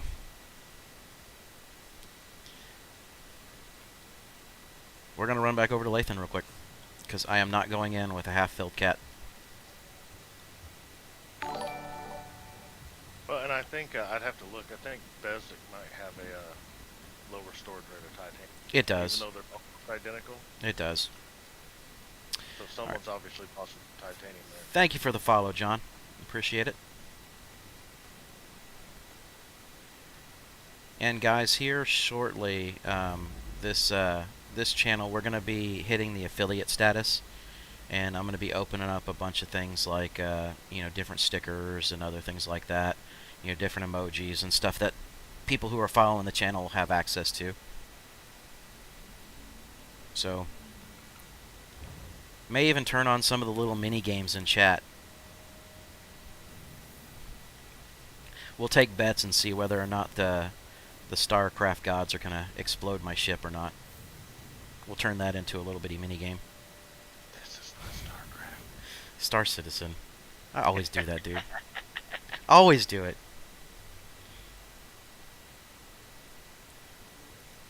I still got StarCraft on the brain. I love that game. I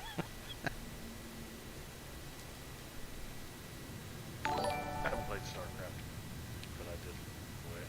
Thank you for the follow, Mudborn.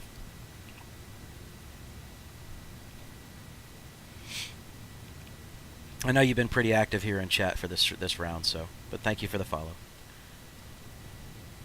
Now, also, guys, I do stream pretty much daily, with the exception of Sundays. So, you guys are more than welcome to join any point in time as well. And if you're in game and you want to fly with me, all you gotta do is let me know. We'll get you on a friends list and get you going, and we can fly. I have no problems with that. Even if that means we pull out a couple of caterpillars and we do some other stuff and, just enjoy it. I know, I went in there for a reason. I needed to set Lathan again. Clear route, Lathan. Clear route, take Lathan. There we go.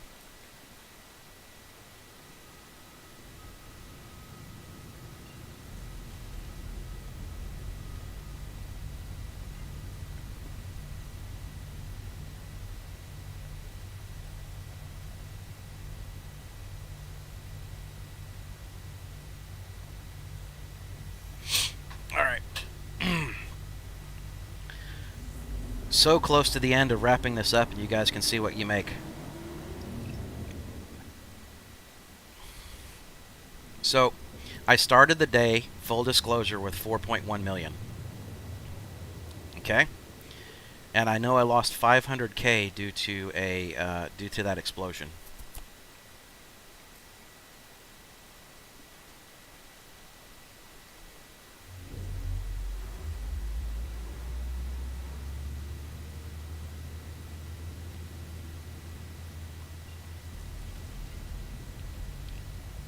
So this is always that moment where I'm just kind of like, I'm so on edge that I'm just trying to get done, and I want to accomplish that goal and that task.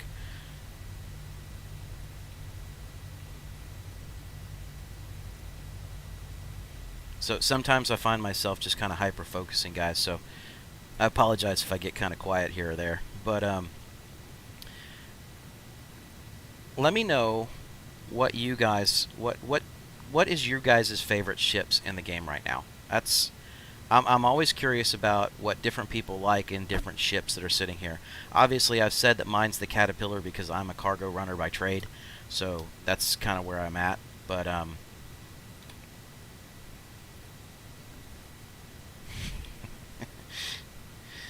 yeah, Mud, I agree. Like I said, that is my favorite by far, and it just is what it is. You like the 325 or the 315, so you're basically what, a fighter pilot most of the time, Jelly?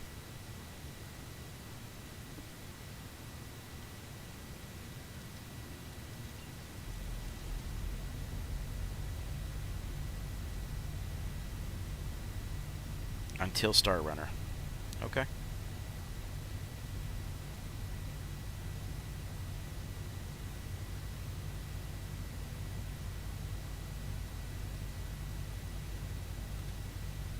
Oh, dear Lord. What's up?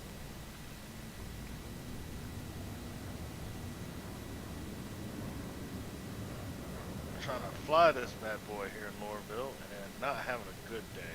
No, it's tough, isn't it?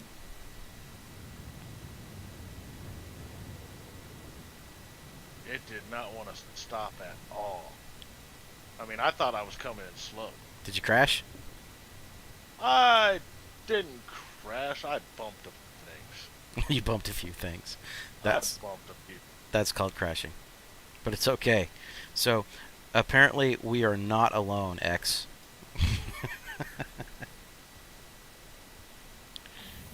Chad did the exact same thing, even with full warnings. Well, and I did. I came in slow, but wow. It doesn't want to stop, even when you hit that air brake, does it?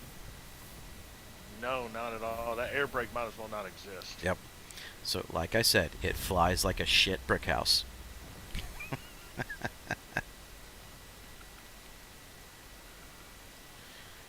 Alright. Last loading session, and then we are on our way back. Well, you know, the jacked up thing about it is I landed it over at the other two places. Holy crap. Oh, it hits a flat pad perfectly.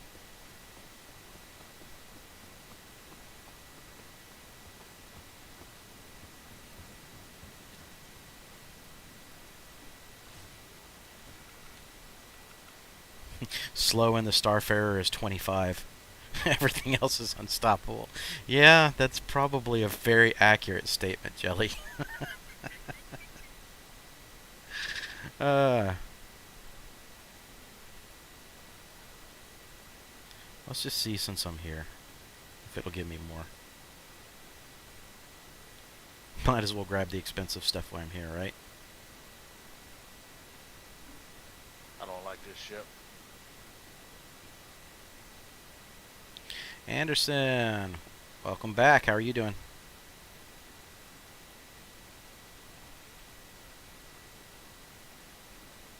Well, I've hit the other three sides of the hangar. Might as well hit the fourth too. Chad, I so wish you had the stream right now.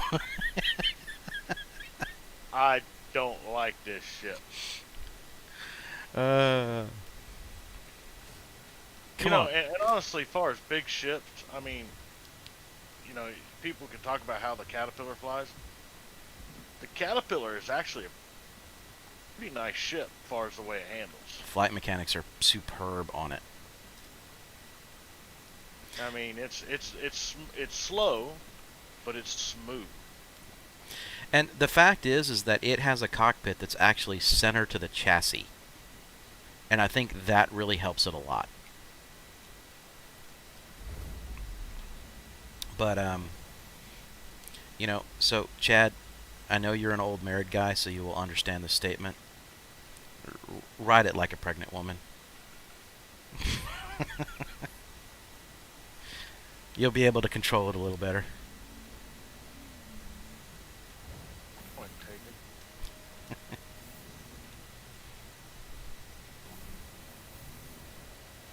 You know, you just gotta, just gotta get on slow, steady, and from weird angles, and stuff happens better. For all of you that aren't married, you'll eventually get that statement.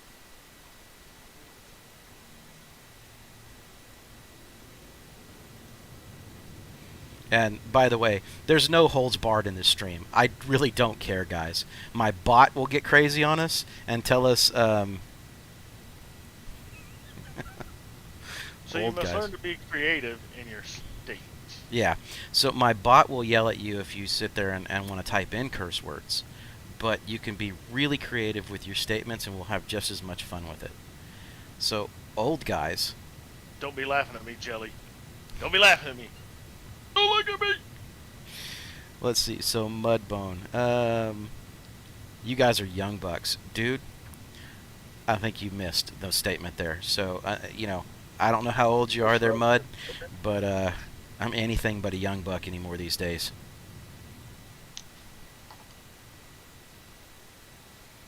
Trust me, we're not 30-year-old guys going, oh, we're so old. My shit is broken. I've already had a 100,000-mile tune-up on my knees once. Army saws fit to that for me. Oh, Marine Corps just told me I was fine. Here's some Motrin and some water. Damn right. All right. You need an IV?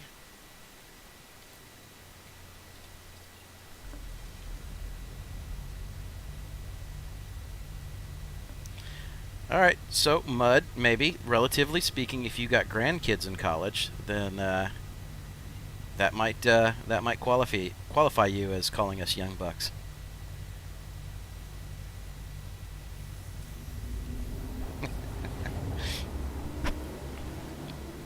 Should have kind of known by the name. Not too many people know the old Mudbone reference. Mm-hmm. All right, so now maybe it'll give me a good clear path to get back to Lorville. Set route, there we go. No whammies, no whammies, no whammies. Final jumps. I love how you tell me you can't give me my ship and it's sitting out there and I have to go look again to figure out what damn hangar.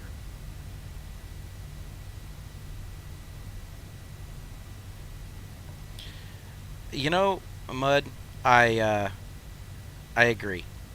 My oldest is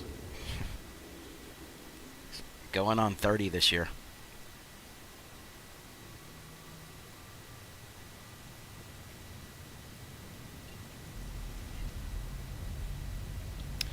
My baby is in college and is in her second year, but my oldest is going on 30 this year.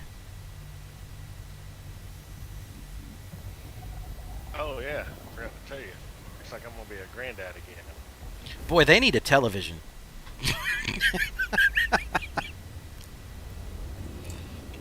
I need to encourage. I need to encourage a young man to stay on his video games. I will say this: congratulations, Chad, but they need a television. They need something. And we're not talking a television to watch more porn. When you were that age, did any of that matter? No. No, it didn't. It really didn't. Of course, we didn't have near the we didn't have any streaming abilities or anything like that. I remember how happy we were when we got our first microwave. Don't stand in front of that thing, and the radiation will kill you. I remember when our porn was actually magazines, not streaming. And they were hard to get a hold of. Right? You actually had to know somebody. Or raid your dad's closet. Anyway, we won't go there. We're going to date ourselves for everybody that's on here.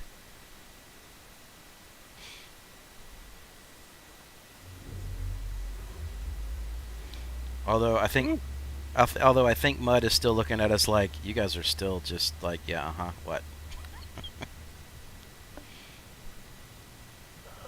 I think because we did have a person to come in, you might want to announce it.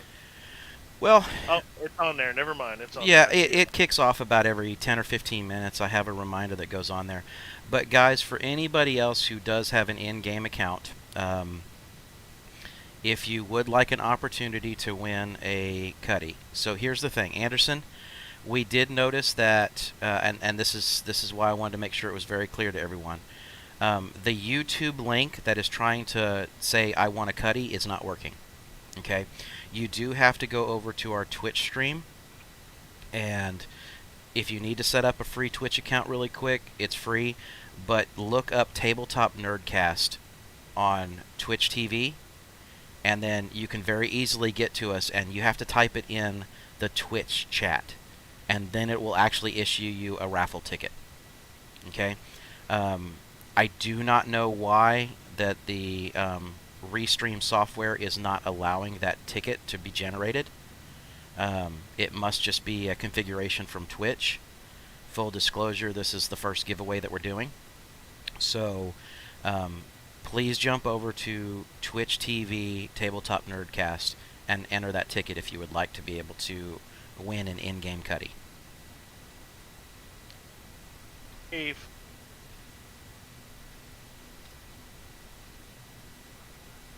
That was me passing you on radar. All right.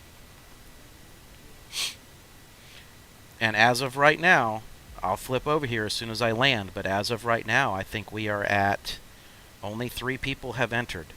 So there's a 33% chance for those guys that are in right now, and there should be less than an hour to go on this overall giveaway. Yeah, Anderson, it's not working on the YouTube, buddy.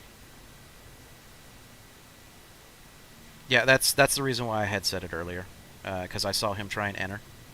And that's why I was going through that. You have to go over to Twitch TV Tabletop Nerdcast. I apologize because, you and I are in Discord, so there's a delay on the Twitch stream. So I hear you talking, and I see it, and to me it comes like it was done after the fact. Ah, I okay. got to keep that in mind. I'm really not that stupid, guys. I'm not that smart, but I'm not that stupid. Yeah, Chad's Talk slow don't mean I am slow. Chad's brilliant, as proven by hitting all 4 walls on a landing. Hey. And admitting it. Opportunity whiskey dent guy. It's too early Well, the thing is that it's way too early for that. It's too early for whiskey dents. That's all right. I keep paying attention to everything but what I should be doing, which means I'm like forcing my caterpillars into the landing zones right now, flying like a doof. That's what I ended up just doing with that other one. I slid off the side of the lip of the hangar I was holding and just tanked her right down to the deck. All right. So good news is that we have landed our final ship now in Lorville, which means that everything right now is 100% pure cargo and ready to just head on over to Central Business District and see how we end up. Yeah, I'm flying my second cat out, and then I'll have my freelancer. I'm not going to bother with a cuddy, I don't think. I may run out with a cuddy and just pick up some laranite. All right. So right now, and this is kind of just chilling and goofing around and talking with you guys as well on refreshing. Still got my ticket in for the cuddy. Let me check for you, X. Give me a second here. Yes, you are still in for the running. Even though you had to refresh, you are still in there.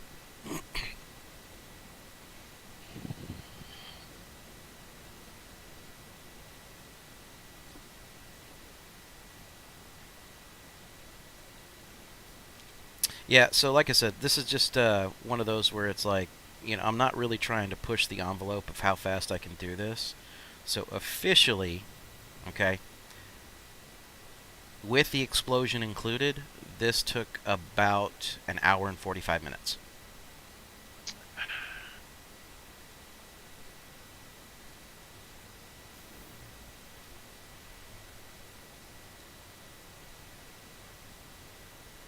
So we'll just make our casual stroll over here to Central Business District and get this offloaded.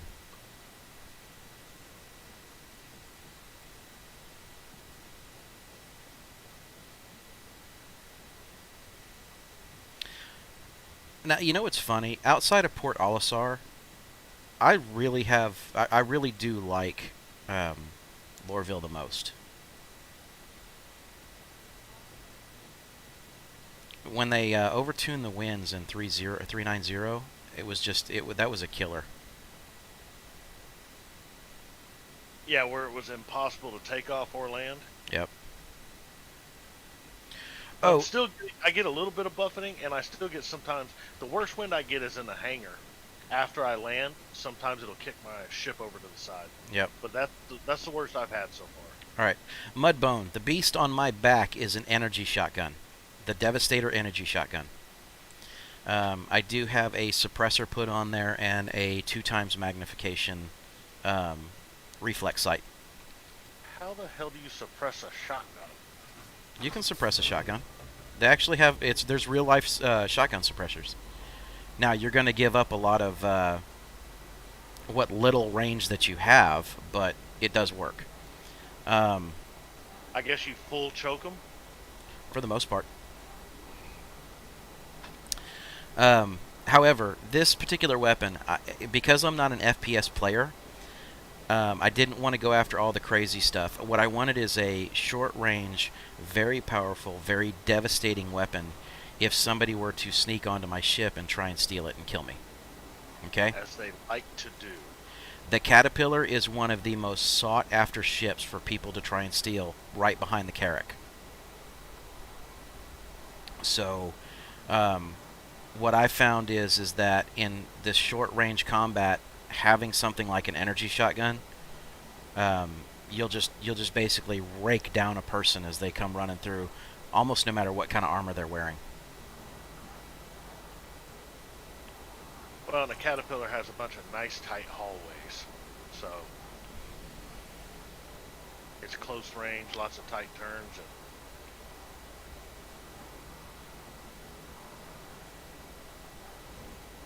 Yep, and you can hear every door in the thing open, so you know when somebody's sneaking around. X, yes, I have. And ironically, what happened is he had snuck on my ship and he was starting to cause some issues, and he hadn't actively engaged me yet, but he had been stealing ships all day long. People had been complaining about him stealing ships all day long. So when he walked past me, I pulled out my weapon and I killed him, and I ended up with getting the crime stat for it and going to jail. But here's the really funny part of the whole equation. The reason why I went to jail is because he came back as a bounty hunter and shot me down. So not only did he try and steal my ship, he gave me a crime stat, but on top of that, he basically earned, what is it, like 10K by shooting me down. So it was hilarious. I had to give him props. It was hilarious what he was able to pull off. I mean, that was like I totally got played on every aspect of that. to answer your question, Mudbone, your insurance does cover the theft. And when you just go back and claim your ship, and it's until when the claim's over, you can pull your ship. But what it doesn't its own. cover, what it doesn't cover, is any cargo that you have on board. Nope.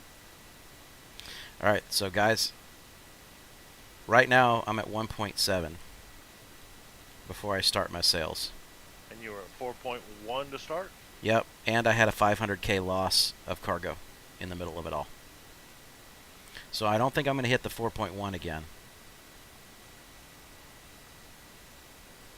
But I should be damn close. Thank you for following, Streanex. We appreciate you for being around and hanging out. All right. Pirate is real. That is one caterpillar down. Caterpillar number 2. Okay. Or we can just log out of the trade terminal. But that's okay. Star Citizen. Oh, I was about to say, wait a minute, you're going to give me the opportunity to resell the first Caterpillar's stuff? No. Sell. See, there we are. There was a bug that did that for a little bit, where you could resell the same cargo over and over. Now, Jelly, there is a way to still do some piracy right now. That's the funny thing. Most people don't understand how to do it, but if you destroy a ship that's in orbit, and it's full of cargo, little crates will be floating around. And as long as you have something that will allow you to open a cargo bay door, you can fly through those crates and they'll fall onto your ship inside, and then they become your cargo and you can haul them and sell them. Another thing that's that was tried on me one night. I had two ships that get me coming out of orbit, interdict me, and kept EMPing me, and I kept getting my engines restarted, and they finally got me slowed down to the point where they could hold EMP on me. Then they tried to blackmail me for funds so I could keep my cargo. Alright, so last ship full of Laranite. Let's sell this one.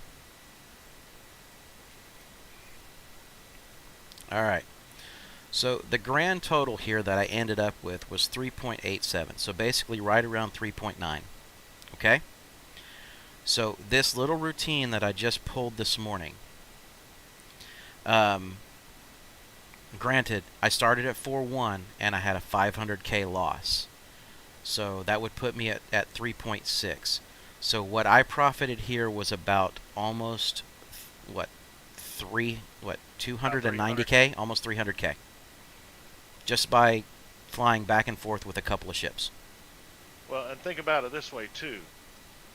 That sounds terrible, everything that just happened, but normally when we have a major cargo loss like that, yeah, it ends up taking 4 or 5 runs, because you're only typically making about a 20%, 18 to 20% margin on things, on the higher ones.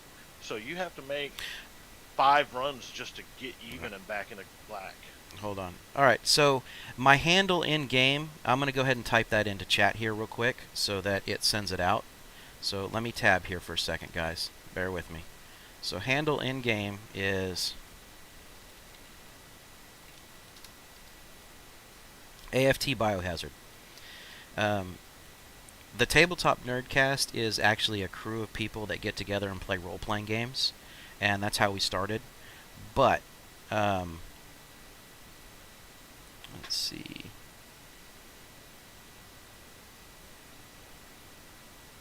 Anderson, did it not give you a ticket? Let me double check your ticket here, because you did what you were supposed to. Oh, okay. It's not want a cutty. You're going to have to do exclamation point, I want a cutty. And that'll enter you into the ticket drawing, Anderson. I was wondering why it didn't issue you a ticket. I had to take a look over here at chat and see what was going on. There you go. Now you got a ticket. All right. And remember, on that last load of titanium, didn't you have to pick it up from Besdick? Yes. No, you have to pick up. Yeah, I did. I did personally. You had to pick it up because of the other one was empty. Yep. So you actually paid about 25 cents more. So 20 to 25 cents more, because I just checked prices. It was $7.76. So you lost some profitability there when you had to do that in addition to your 500K. All right. And thank you for the follow. I know you've been following over on YouTube, but thank you for the follow over here on Twitch as well. I do appreciate that, Anderson. Stranix, thank you for signing up as well. Like I said, we got about 40 minutes. And one of you guys is going to end up getting an in-game Cutty Black. And what will end up happening is at the end of the stream, when I run the ticket and it chooses the random ticket, so I don't do it, the software does it. I just hit the button saying select the winner, and it'll run through and do the ticket process. Let's see if I can get on there. Yeah, I just made it. All right. But what'll happen is, if you're available, I'll have you log in game, and we'll meet up in a party, and we'll head over to Levski. And once we're at Levski, I will do a monetary transfer to you for the monetary amount of the Cutty Black. And then you can go ahead and purchase the ship, and we'll head up and take it for a maiden flight. If for any reason you're not able to get into game this morning, then with tomorrow being the next stream day, we'll talk in message, and we'll set up a time so that the stream can be available, so that I can give you the cash and we can do your maiden flight.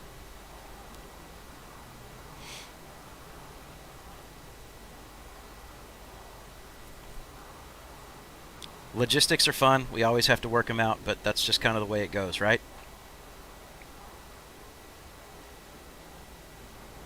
Now, for anybody that is entering the raffle this week, every Friday I will be doing this exact same raffle. So if you win this week, Again, give somebody else the opportunity next week, and what'll end up happening is hopefully everybody will end up with a free cutty on me.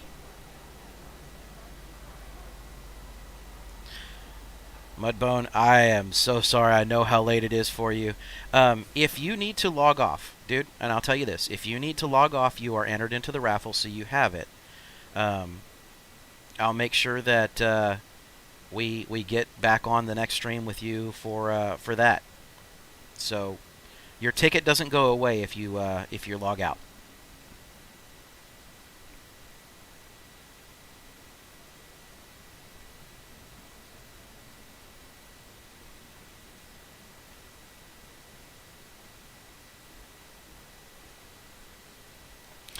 No, Anderson, it was not a 30K that cost me that 500,000. We were in mid-flight and coming back here into Hurston in the middle of a quantum. And what happened was that the ship itself, we weren't even out of quantum yet. We had gone all the way from Ariel to Hurston, and as it was slowing down, the ship just blew up.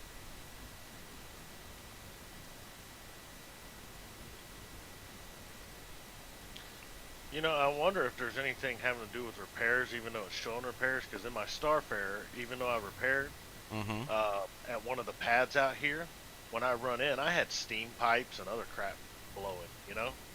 It may be, and I don't know, but like I said, it's just one of those random things, and I hadn't seen any patch notes about the repairs that would, if your repairs reach a certain level, that it would potentially blow your ship up from a quantum flight or something like that. I haven't seen anything like that, because you and I have had some pretty messed up equipment. And still been able to fly just fine. Hey, I only landed a cat upside down once, okay? It was dark. It was dark. At least with my excuse, it was Lorville that flipped my cat over. It was dark. It was like my first time. You know how it is when you start fumbling around your first time? Yep. So I am going to go ahead and take one more trade run, just the single Caterpillar load, and we're going to go knock this out real quick, because that should put us up right at, right up against it for, okay, my doors are acting funny. There they go. All right. So that should put us right up against the drawing. Excuse me. Pardon me, I have to cough for a second. I'm going to turn my microphone off so you guys don't hear.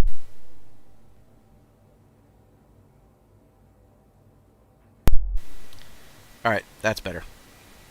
Anderson, while there have been some 30Ks here and there, they have been, for the most part, a lot less. Like, I played several hours last night. I did some server hopping, so that may have negated some of it. I want to make that clear. But not be due to any 30K issues. It was trying to trick some trade consoles and do a few other things. And like this morning, have been playing pretty steady. Now that you've asked and I answered, and I just jinxed myself as I load up the cargo. Thank you. Yeah. All right. So on my end, yesterday morning was very bad. I had, just in the short time that I was doing some offline stuff, or not offline, but off-stream stuff, I did have, let's see, 3 30Ks and one 10K, which is, that error was on my side. So I don't know if there was something that was going on the other day, per se, but I was running into those issues yesterday. Outside of that, I haven't had too many 30Ks since 391 dropped, and especially that supplemental one that they did that kind of messed us over from being able to steal the F8. It's been really, really smooth since that point.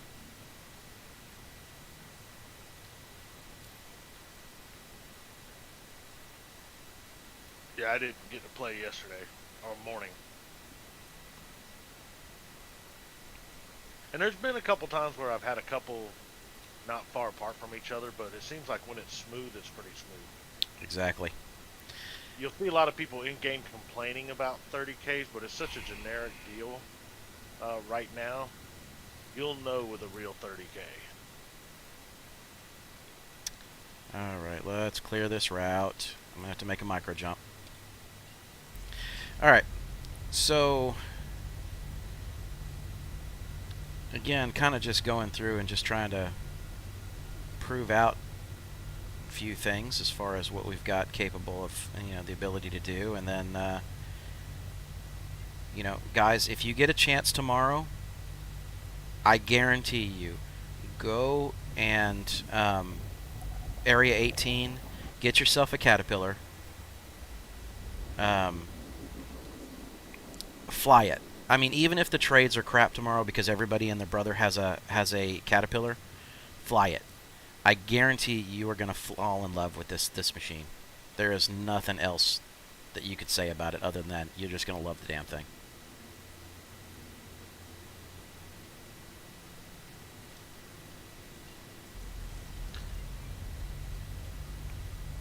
And if you want something nice and simple, you can grab Diamond from Tram, run it to Hurston, grab Scrap, and run it back to Porto. Especially if some of these other ones are giving you issues or anything else. Believe me, it works. Yeah, Anderson, I have not made a flight out to Microtech to truly check the prices out there. Realistically, I don't know what Microtech even really buys. They should be like other major cities, and you should be able to be just fine getting a hold of almost anything. But because I've had a few little, these little, like, let's try this, let's try that kind of routines pop up, I've kind of left that more to the side. Now, again, this week has been free flight week where I've gone over and I've tried a few other ships and taken a few other things out. And so my time has been tied up between that and then doing some of this farming so I could give the Cuddy away this week. But I know that next week when free flight week is over and things like that are going on, I'll be doing probably some more trade routes that are not the normal trade routes. So it'll be kind of like a tutorial of, if this one doesn't work, jump to this one, kind of in order of importance or profit, should I say. And I spent an evening in the Microtech area the other night, but earlier this week there was a lot of trade terminal issues, so I found myself in different spots that were supposed to be able to sell me good quantities of stuff that I couldn't even purchase from or bring up. So we'll need to get back out there and check the terminals. And maybe that's something that you and I can do. We can, I don't know what your availability is tomorrow, Chad, but again, I got the stream in the morning, so if you want, we can link up and we can go pick up a couple of different things from a couple different places and meet up out there to try and check and see how it works, how well it works. Yeah, I'd be down for that. Tomorrow morning I should be good during stream time. Tomorrow afternoon, I gotta cook a bunch of crab and stuff. Did you say crab or crap? Crab. Okay. Shrimp crab, man. I gotta boil some crab. I was going to say, Chad, we need to talk about your diet. Landing gear? Yeah, you, me, and my Dr. Boat.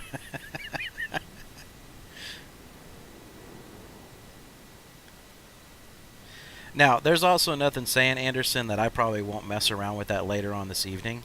My wife leaves to go into shift. She's an EMT, so she's going to be heading into shift here about 7 o'clock tonight, and I won't see her until Sunday night. So the good news is I'll have plenty of game time available.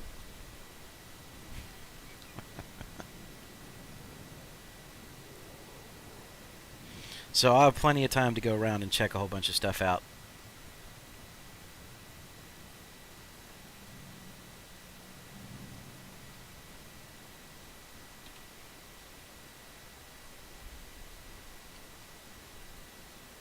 The only thing I'll have to do from time to time is get up and go let the dogs out.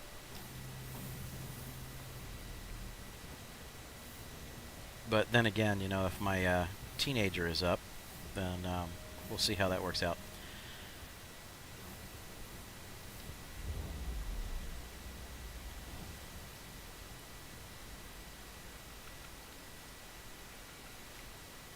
And by teenager, I mean my 19-year-old that's in college.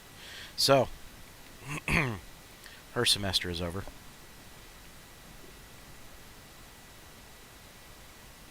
Not sure if I should rename the channel to like Old Fart Gaming. I wonder how well that would take off.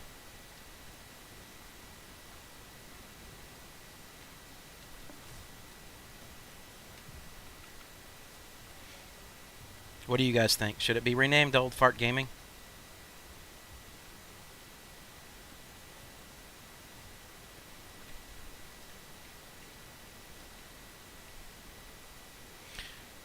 Alright, and all those... No, don't rename it Old Fart Gaming. Alright.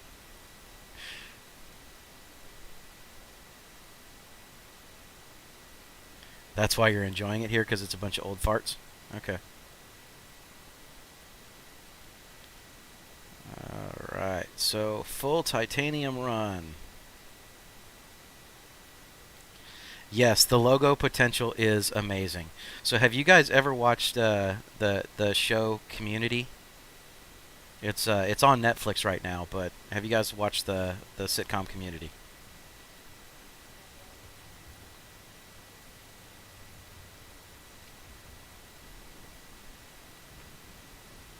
Because if you have the school flag, it's about a community college, right?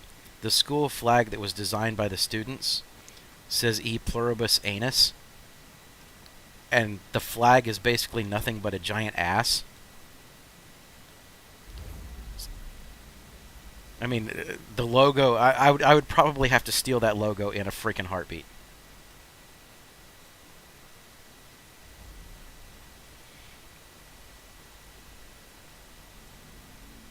Did you ever watch that old show that was on for a while, the Baywatch spoof, Notch Johnson?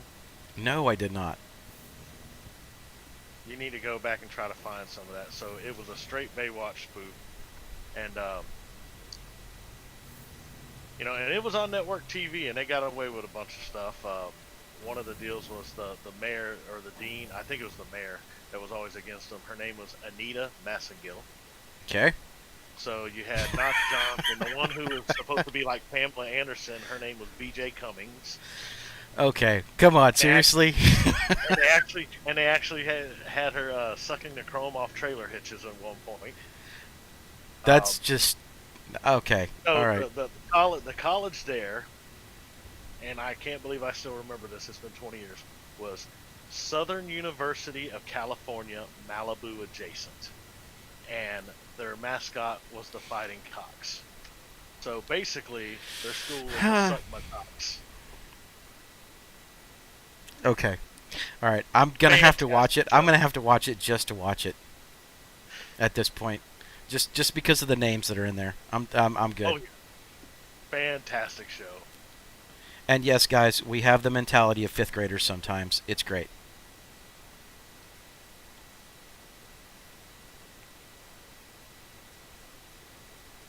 "27 messages were deleted by the moderator." Okay, so I don't know what it did, but you need to be more creative with your cursing. Mudbone.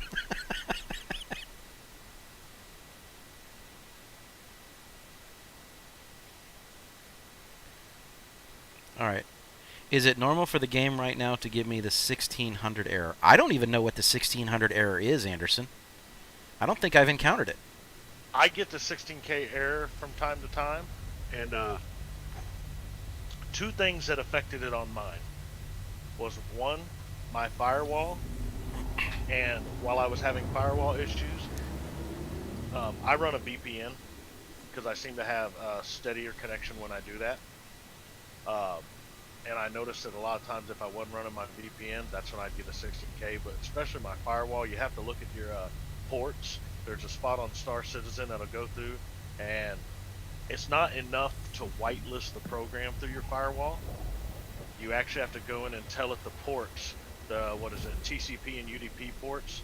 Like I said, on Star Citizen, if you go and look up 16K error on Star Citizen, it'll tell you Right. the port you need to open. All right.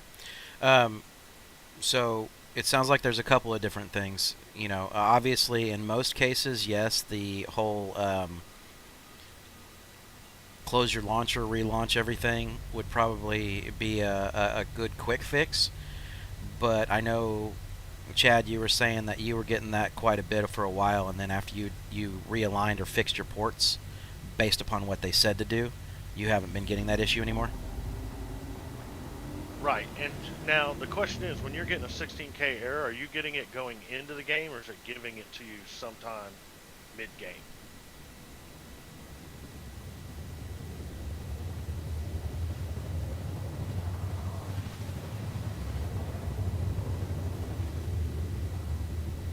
Logging in, that's you. And like I said, I don't know your setup. I don't know what you're running. That's usually when I would get that logging in.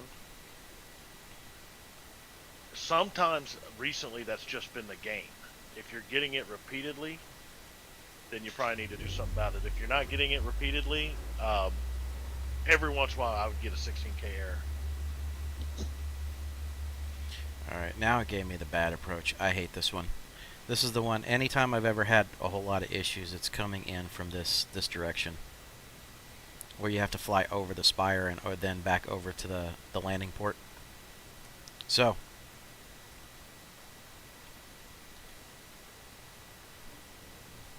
let's just make sure that this is going to be nice and steady for us. Landing gear.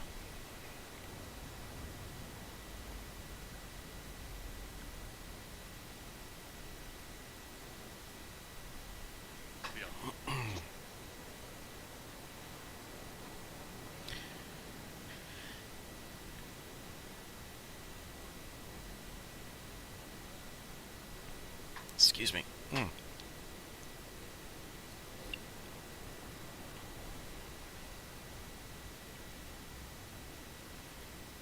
Alright, so we are creeping ever closer to our giveaway time frame, and I'm not going to want to just run around and do a bunch of stuff. So, once we land here and I offload this one, I am going to go ahead and make the trip over to Lorville, just in case whoever does win is ready.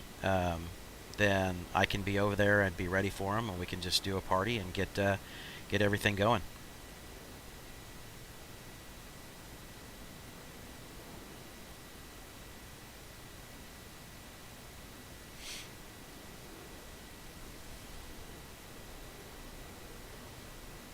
Yeah. So, like I said, Anderson, a lot of times, yes, most errors that I've run into, basically like what X said on that one, if you completely close the launcher and come back in, a lot of times it's fine.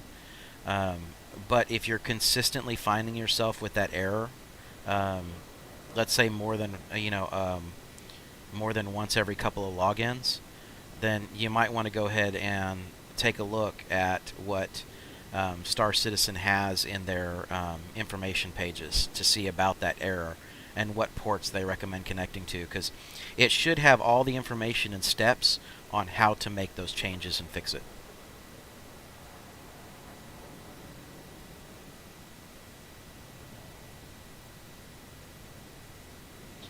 So the way that I usually kind of tackle this is, and you'll see it right now, is I've got the nose of my ship actually pointed to the far part of the landing pad, right? So once I get over the landing area, that's when I'll actually go ahead and cut my engines. And then at that point, I'll go back in, and now I'll request a landing pad. Because if not, you hit those warning zones, and it wants to kick your autopilot in.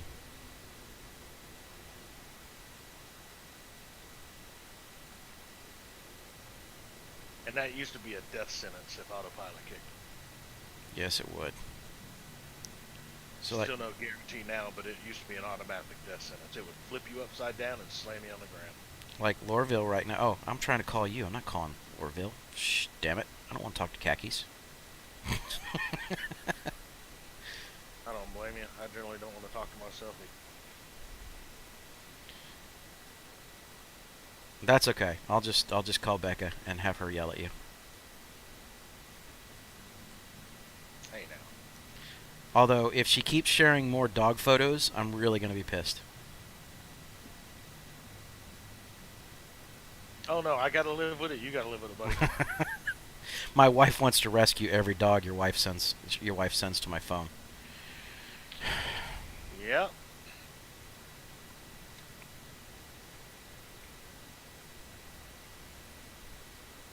Wife problems. That's how they work, guys. This run, Anderson, I am only doing titanium. When I got there, the Laranite was out, and again, this was just about, one more final run to kind of kill a little bit of time before the drawing would take place. And I knew that once I get here and get everything sold, let's go ahead and get that down,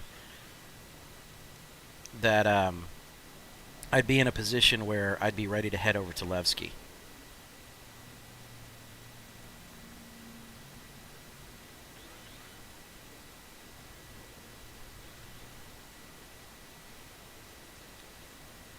Well, I guess the automated landing didn't mean a diddly squat here.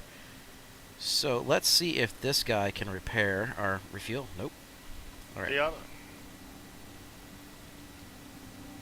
I find the automated landing works better if you level out first. It looked to me like you were still nose down, just like when we had the issue at Porto. Yeah. Well, I believe I was actually ass down on that one because the butt touched down a little bit quicker than before. I came in at a high angle, yes, but when I went to correct it a little bit, I had overcorrected. No big deal. I got plenty of ships with plenty of fuel in order to be able to get over there.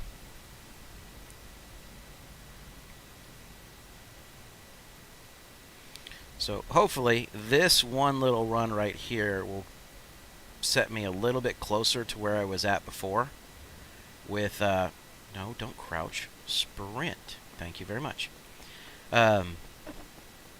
This will set me a little bit closer to that 4.1 where I picked up earlier. But realistically, I mean, if I can justify the fact that we're at, what, 400K in 2.5 hours worth of shipping, that's a fantastic day. That is a good day with only one loss. Because like I said, usually we have to spend a few hours making up losses. Yep. When you have an accident like that. So I like the technique. Now, again, from an entertainment perspective, and that was the whole thing this morning, was I wanted to really put the technique to the test. But from an entertainment perspective, it's not so entertaining. I mean, obviously, as a player, I'm going to be flying, so I don't have any issues with it. I mean, what I'd really like to see is have a bunch of people log in, and then have Chad, you pull out both of your cats, I pull out both of mine. We have a couple of pilots, and then we fly freelancers or something along the side with it, and do massive trading runs again, just like that, where we have a whole fleet of people in. Well, and I think we start doing that, we'll have to split routes because the way we bogged down on titanium earlier in the Laranite issues, we'd have to find some alternatives. Like, like I said, an old standby with the titanium, the diamond run. Yeah, absolutely. At least it's good, steady money. Absolutely. Also, there's... I kept getting tied up at Levski trying to sell diamond. It kept maxing out. Other people were running it. Okay. So that question becomes, maybe that's where we go down and we explore the whole what's happening out there at Microtech, because there may be some alternatives sitting out there at Microtech that we could pull off too. Well, I'm on my freelancer. I'm about to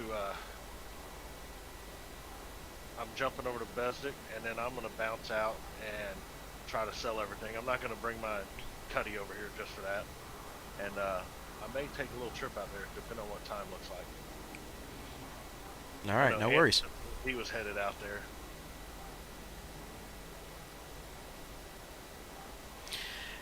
Anderson, there may not be commodities that are out there, But the reality is what there may be is that because it's a sell point, you won't max out something.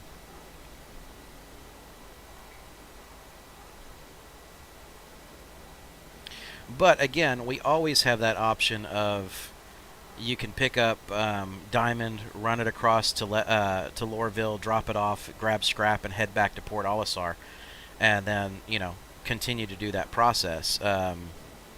Obviously, That's 112K turnaround. Tram and Myers sells it for $5.85 a share, so that there is a bunch of money that you can make doing that. It's not a bad route. Just a second.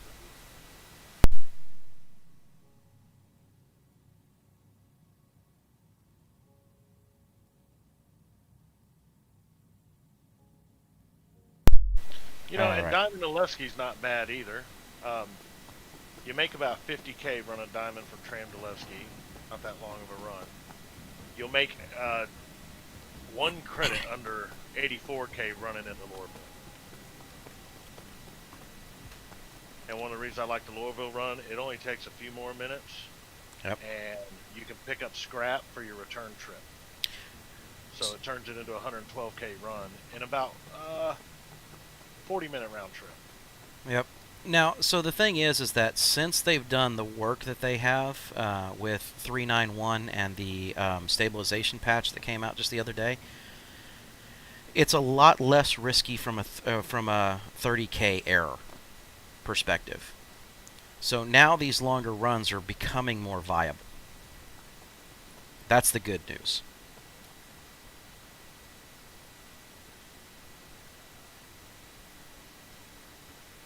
Well, and if you want to touch down at Porto after you pick up Diamond, because a lot of the 30Ks, if you were at a major port, a lot of times if they 30K, you go back to your last spawn point. Mm-hmm.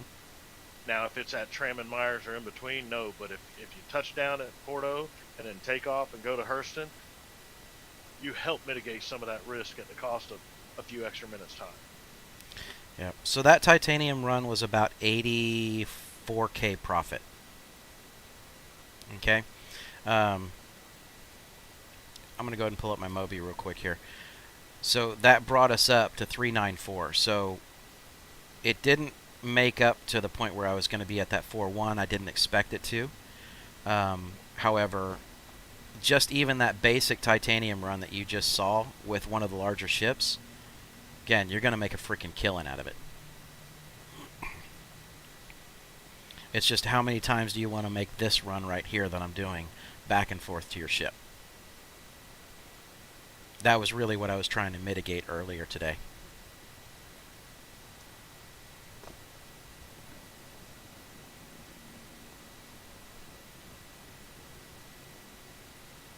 Okay, Chris, I don't think so. It really is not a great flyer.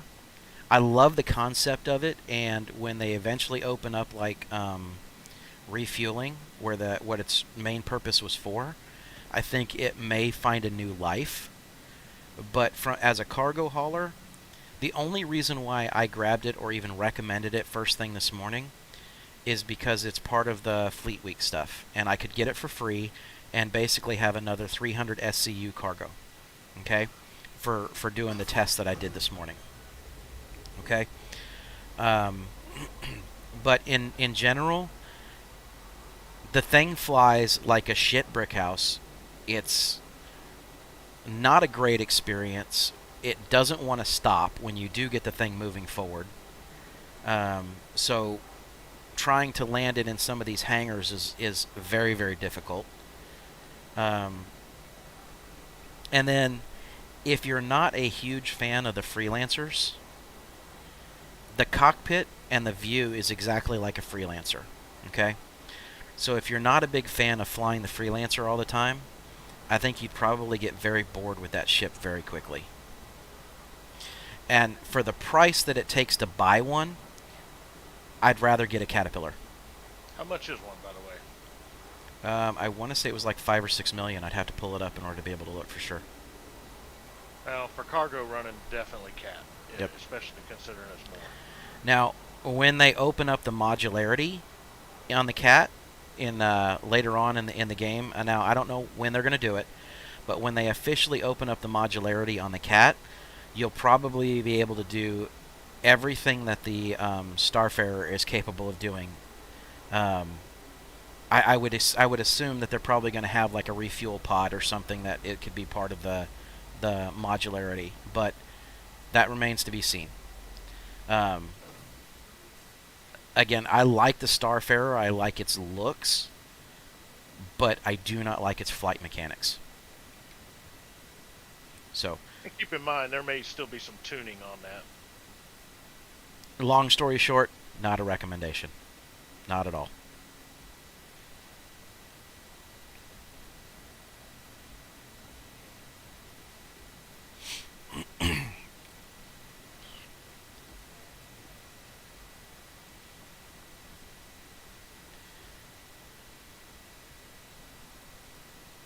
Excuse me here. Hold on. Sorry. My throat is drying out bad this morning.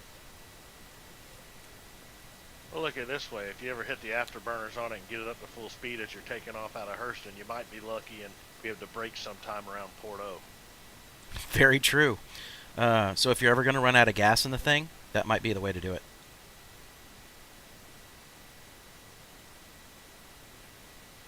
Why is that still there? Okay. Alright, whatever. Let's see. Do I have my freelancer here? Yes, I do. I was going to take my Titan over, but my freelancer will work. Hangar 9. So we are on our way over to Lorville to make this happen.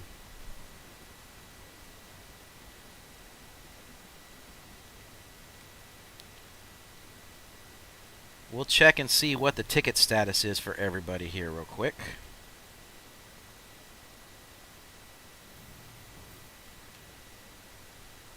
As soon as we get up into the hangar. Hey, good luck on being able to get the privateer, the Kraken. I've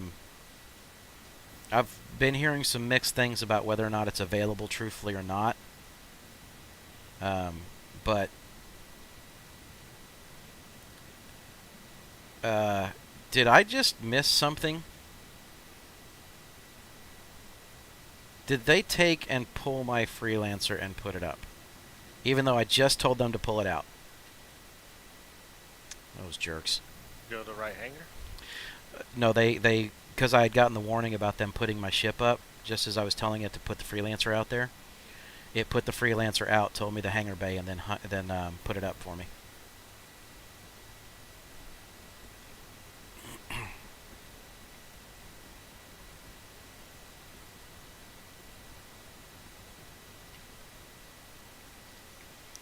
So we will try this one more time. Thank you for storing it.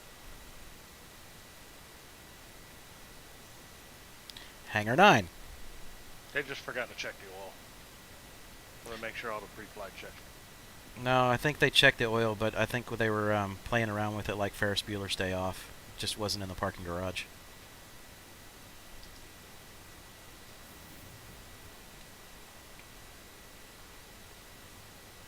Actually messed around last night and was able to land a cat, run in, sell everything, get back and get in the cat before they took my ship. That's good, man. I've only been able to do that a handful of times. Well, what I did is I request a flight takeoff about the time I was making the consoles, All right. and that seemed to reset the timer for a few minutes. The next time I did it, I waited until I was in the elevator, and right after I did it, they gave me the warning and took it. All right. Xenagear, thank you for the follow, and thank you for putting in on the raffle. We will be wrapping that up and concluding that here in just a few minutes.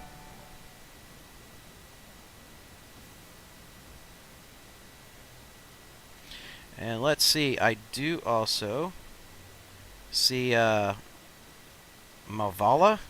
I hope I pronounced that right. Male Volley 2221. Why is Freelook going nuts? I hope they fix that soon. That's really an error. That's annoying. I get a lot coming out of Quantum. Yeah, that Uh, where you get stuck in the free look.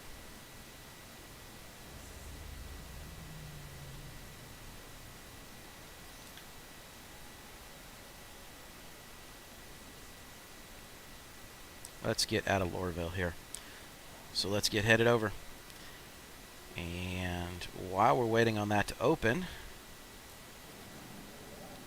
here's our ticket status going on, guys. We have 6 people in the running right now. So I want to wish everybody the best of luck,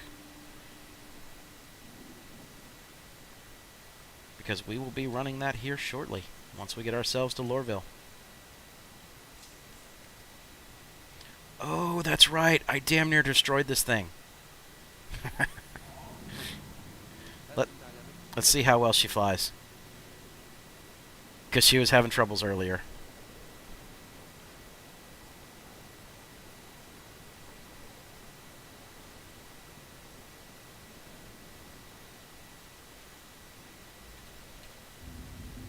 Alright, so the Freelancer is no longer foggy.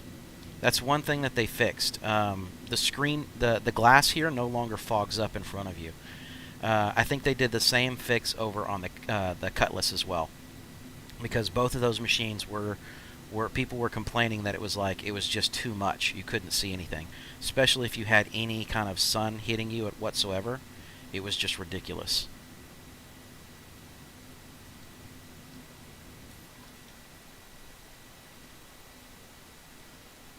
Alright, so headed to Delamar. But the one thing I will tell you that the Freelancer still really has going for it is this thing is so fuel efficient. And that was one of the best parts about when I had my Freelancer Max back in back when I first started. It was so fuel efficient that you could make long runs, and you could make a bunch of them before you'd have to refill the thing up. It was great.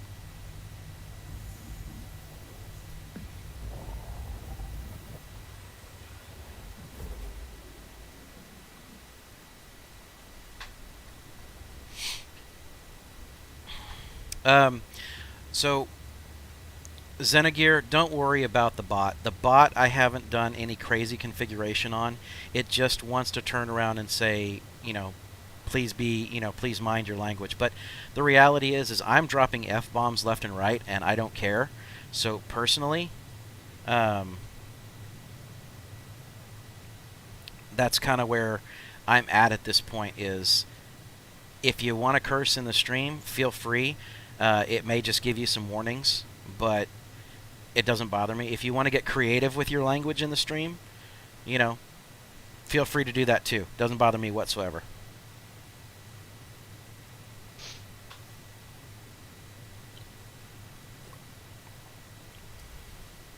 I'm probably going to go through and configure that thing to allow F-bombs and S-bombs and all other kinds of stuff, just so that it's there and it's fine. The problem is, and the reason why I keep it turned on, is because it's the same configuration that keeps people from spamming links in the chat. I did get tired very early on of having individuals with, and I say individuals, but it's still probably just some other bot that's out there, but I was getting a whole bunch of porn links flung into the chat. So I didn't need to, one, I didn't need to be made famous because my chat is full of nothing but porn links, but, two, the princes in Africa... affiliate status. Yeah, the princes in Africa that wanted my, my account settings and information, I didn't think they needed to be available either. I'm still waiting to get paid from the first time I did that.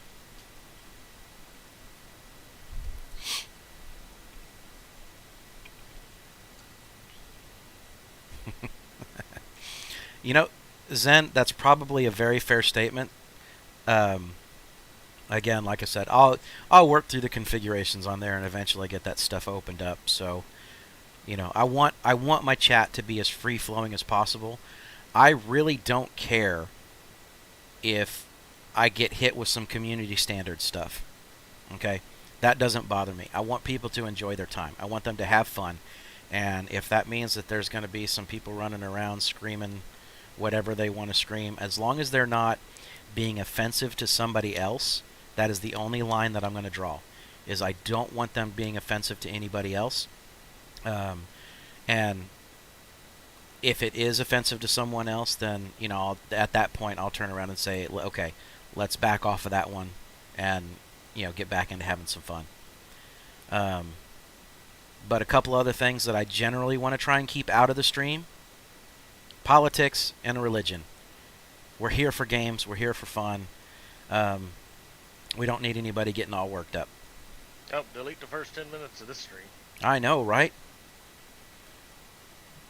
Mr. Bulldrops was really, really cool on that one this morning, where we went straight into politics. And I love him to death. So there wasn't anybody else on, so we humored it.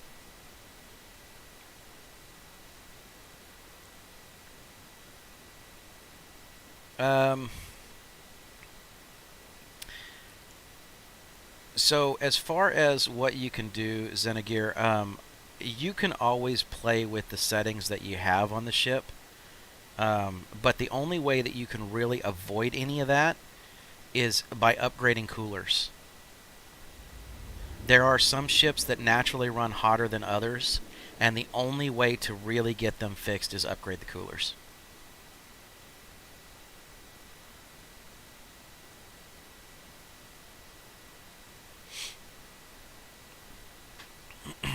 Alright, here comes Delmar.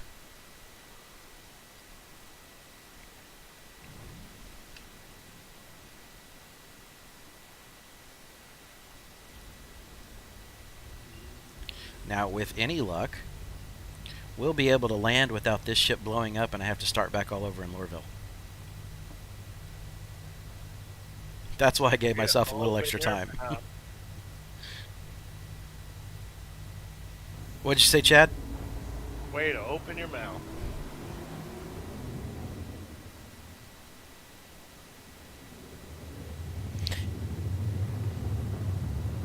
Yeah, so what ship are you running into your problems with there? The Saber. Okay. I don't own one, so I can't tell you what's happening with that particular combination. Jelly, have you ever had that issue?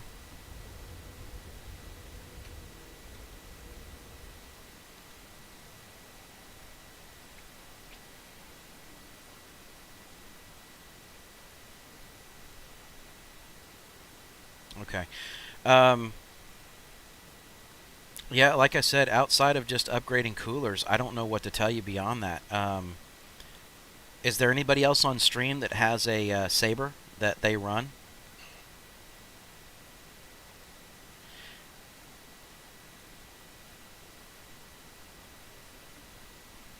Yeah, and I agree with Jelly. Even like when I upgraded my engine and everything on my Cuddy, and I went with great coolers and everything else, some things, if you just get them consistent, like my weapons, even though my cooling efficiency on my Cuddy, my heat and everything was like 10% of my overall cooling ability, your stuff still is going to overheat when applied consistently. Because the components themselves will, even though they're dissipating some of the heat. I don't know if that's intentional in the game, if that's something they'll fix later, but I think that's to keep you from max cooling everything and then being able to just do everything at full max with no consequences. Well, I wonder when they actually institute like the full engineering and crews like that, if that's going to be something that you can like override. Your engineers can get in there and do some stuff to like give you some temporary boosts to things like that. All right. And that's very possible. You never know with RSI.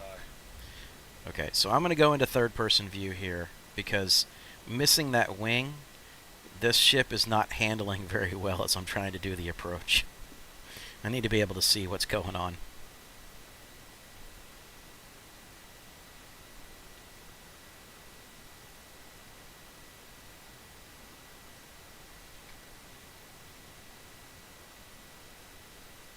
Let's see if we can at least get it on the ground here.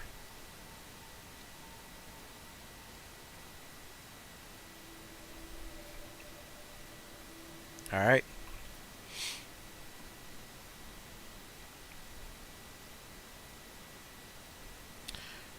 Welcome to Levski.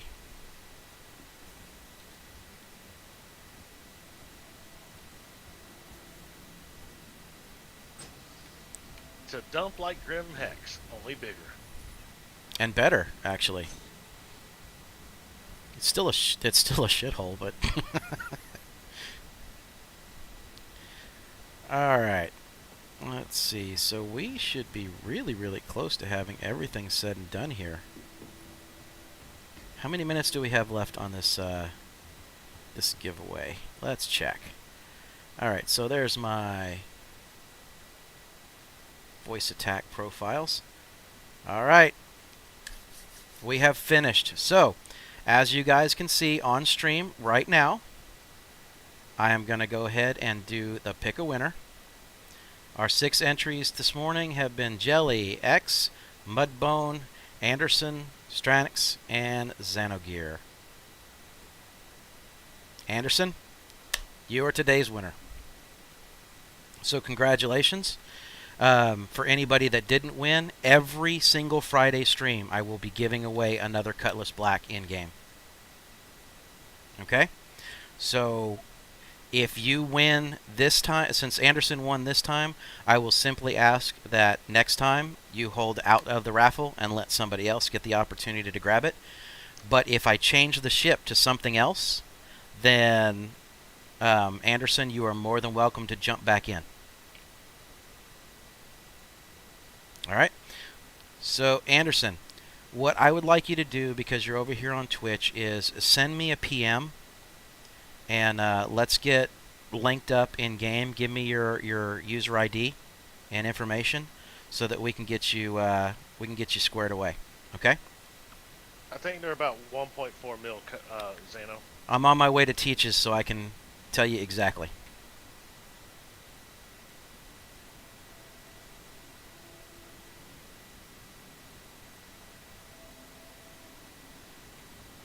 Now I can hear the elevator. All right.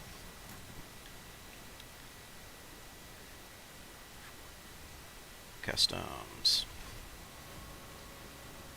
Alright. Now I go sell all my crap. And then commit suicide. I'm at 50% hydrate. At least I won't have to take the tram all the way back. Well, I guess I have to take it from the living quarters. Oh my goodness. It is choppy as hell here right now. Not Grand Barter. I want Teaches. Come on. Where is my Teaches? Is it... There's Customs, back the other direction.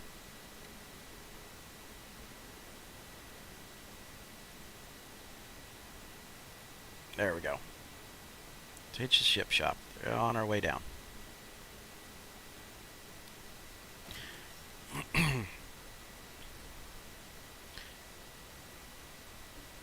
Not Customs. Ship Shop. Thank you. Yeah, the lag here in Levski, they need to finish optimizing this place because the lag here, and it doesn't matter how good your equipment is, it's just ridiculous.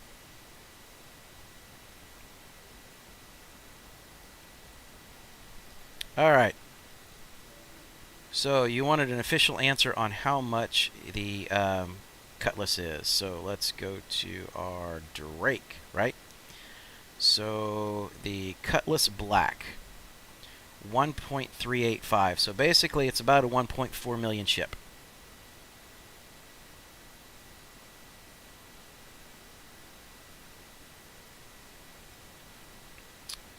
All right. You are responsible for your own TT&L, by the way.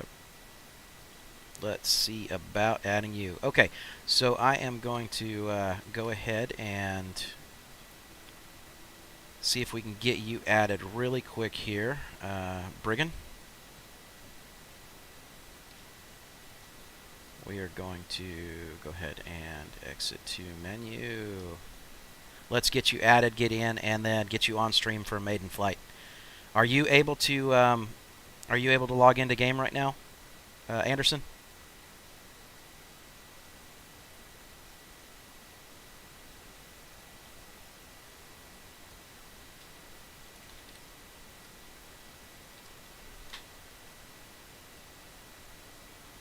Is that an EN or an AN?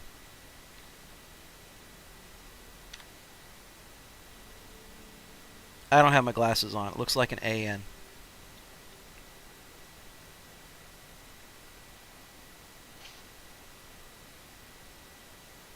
Yeah, so I made just over 200K doing that, but my first ship was also loaded down with diamond.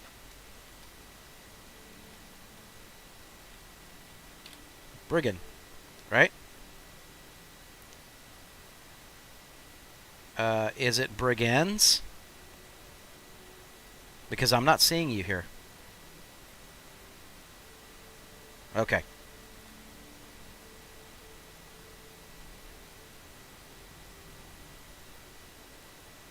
You should have an invite. No, he said just brigand. Just brigand. Okay, so I'm not mistyping it. It's just not giving it to me. Let me exit completely out here. Or if you're already in game, send one to AFT Biohazard. Stranger things have happened, but it's, you know, you're seeing it right here where it's not letting me add you. Or it's not finding you. Hey, that's a silly question. You hadn't added him previously for something else, did you? Nope. Yep. Thank you for posting that, Jelly.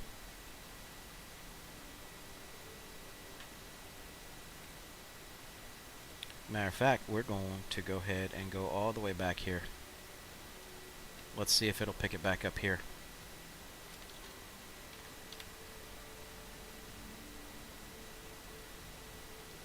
Cancel invite. That's not who I wanted to send it to. Brigant. Yeah. It's not finding you anywhere.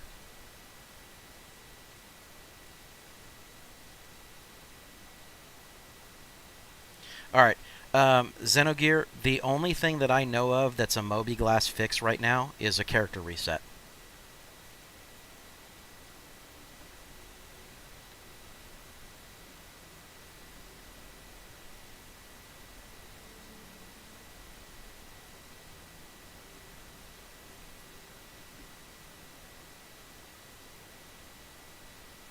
Alright, so we're just waiting to see what's going to happen here. I'm going to go ahead and quit. And I'm going to clear. You got a friend request from Brigand. Okay. We'll go back in then. I could see it on your menu. Wasn't, for whatever reason, I didn't see it. Either that or I was looking away at the SAM. Just as I was getting through. Up there. Because it doesn't give you a ding or a message indication when you're in menus like that. It's weird, but yeah, it showed it in there. It'll take less than a minute for me to get everything loaded back up here. I'm glad you guys saw it, because you know what? I'm going to get my old guy glasses here. And, you know, Chad knows these well. Let me see if I can see some stuff here. Well, whatever it is not just yours, Mike, because I just exited and just tried to see if I could run a search for them. And the only brigand, I mean, I get multiple brigand variations, but not just brigand. Alright, so you're on. I'm going to invite you to party. And then I'm going to take my glasses back off because I don't want any reflections coming crazy.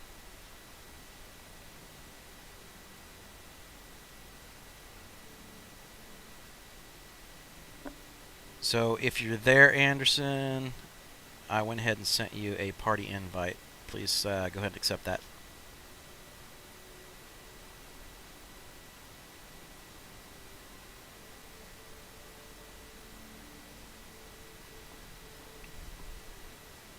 Because as Chad and I have found on many occasions, it is much easier to grab somebody from the menus right here and then go in.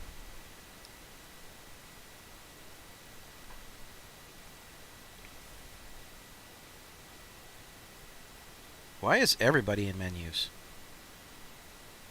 Well, I had backed out to Okay. check to see if I could search for them, to see if it was you having an issue or the game overall. I had just committed suicide anyway and everything, so. Alright. So,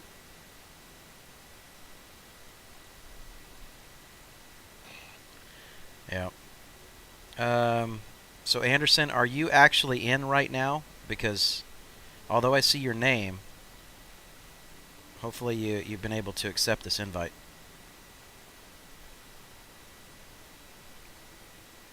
Okay. Are you not seeing the invite? Open up your notifications and stuff down at the bottom. Well, I'm trying to get you in party.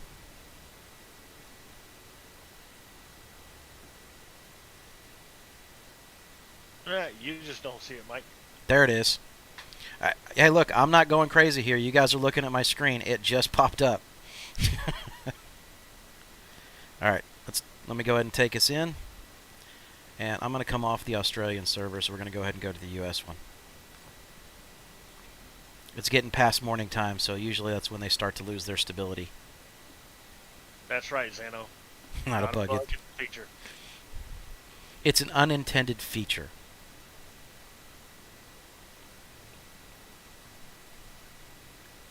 We only complain when it's detrimental to us. You know, I really don't complain about my unintended feature of 2 cats. So Nope, not at all. It's an optimization opportunity.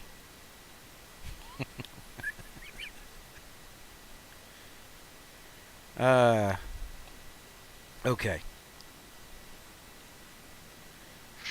All right, so Anderson, if you would kindly make your way over here to Levski, that would be great.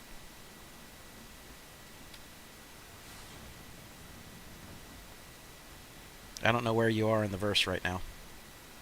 I will pull up here momentarily and see.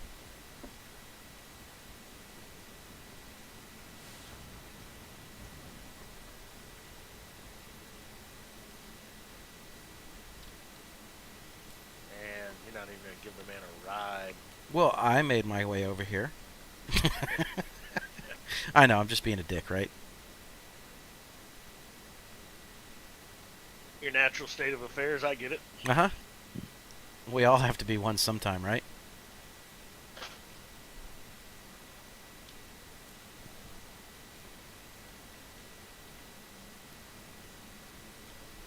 Okay, so I am getting that issue again where I can't see my party members, and I have no idea where you're at, dude.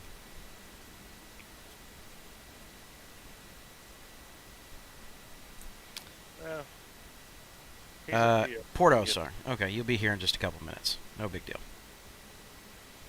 Alright, so if you want to meet me so that we're not just floundering around here, if you want to meet me at Teach's shop here, then once you get here to Levski, just head on down and I'll be by the trade terminal, or the sales terminal.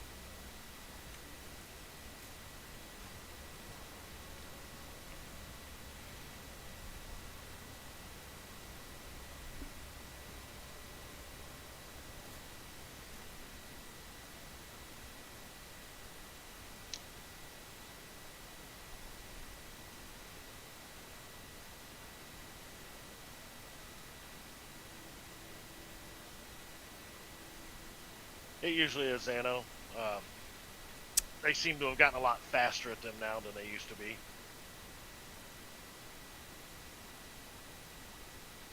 Alright, sorry, I had just gotten a message I had to answer. My wife ran off to an appointment real quick first thing this morning, so...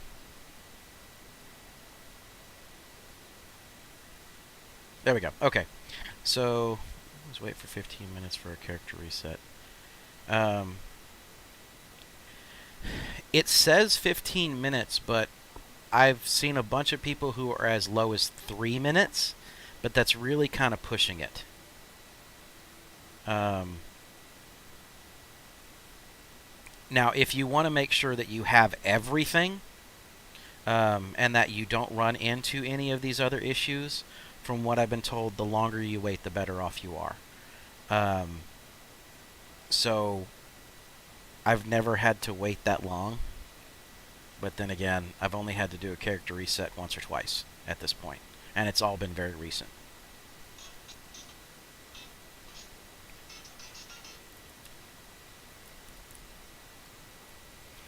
So let's see what Moby Glass is going to do for us here. Is it going to tell us anything? Man, still not showing you. Okay.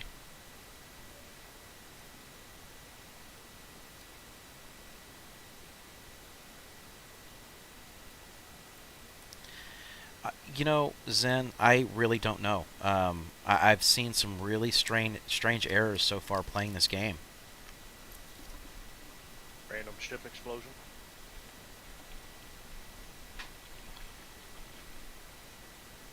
How about the 2.7 million loss from the reset that wasn't supposed to happen? Oh yeah, the patch update when they dropped 3.9. The Yep. worst part is you kept your money at first. You had your Yep. money for the first day, and then gone. Yep, exactly. Now, again, I understand it, and that's the reason why my prospector is my primary count ship, because I can go out for an hour and do some mining and have plenty of money to jump back over and fill a cat, right? So I'm not too worried about that. Now, if they did a full server wipe and I lost my cat, yeah, I'd still have the prospector, and it'd take me about a week to grind out what I would need to grind out in order to be able to get it again. Especially now that they have the Quantium in the game.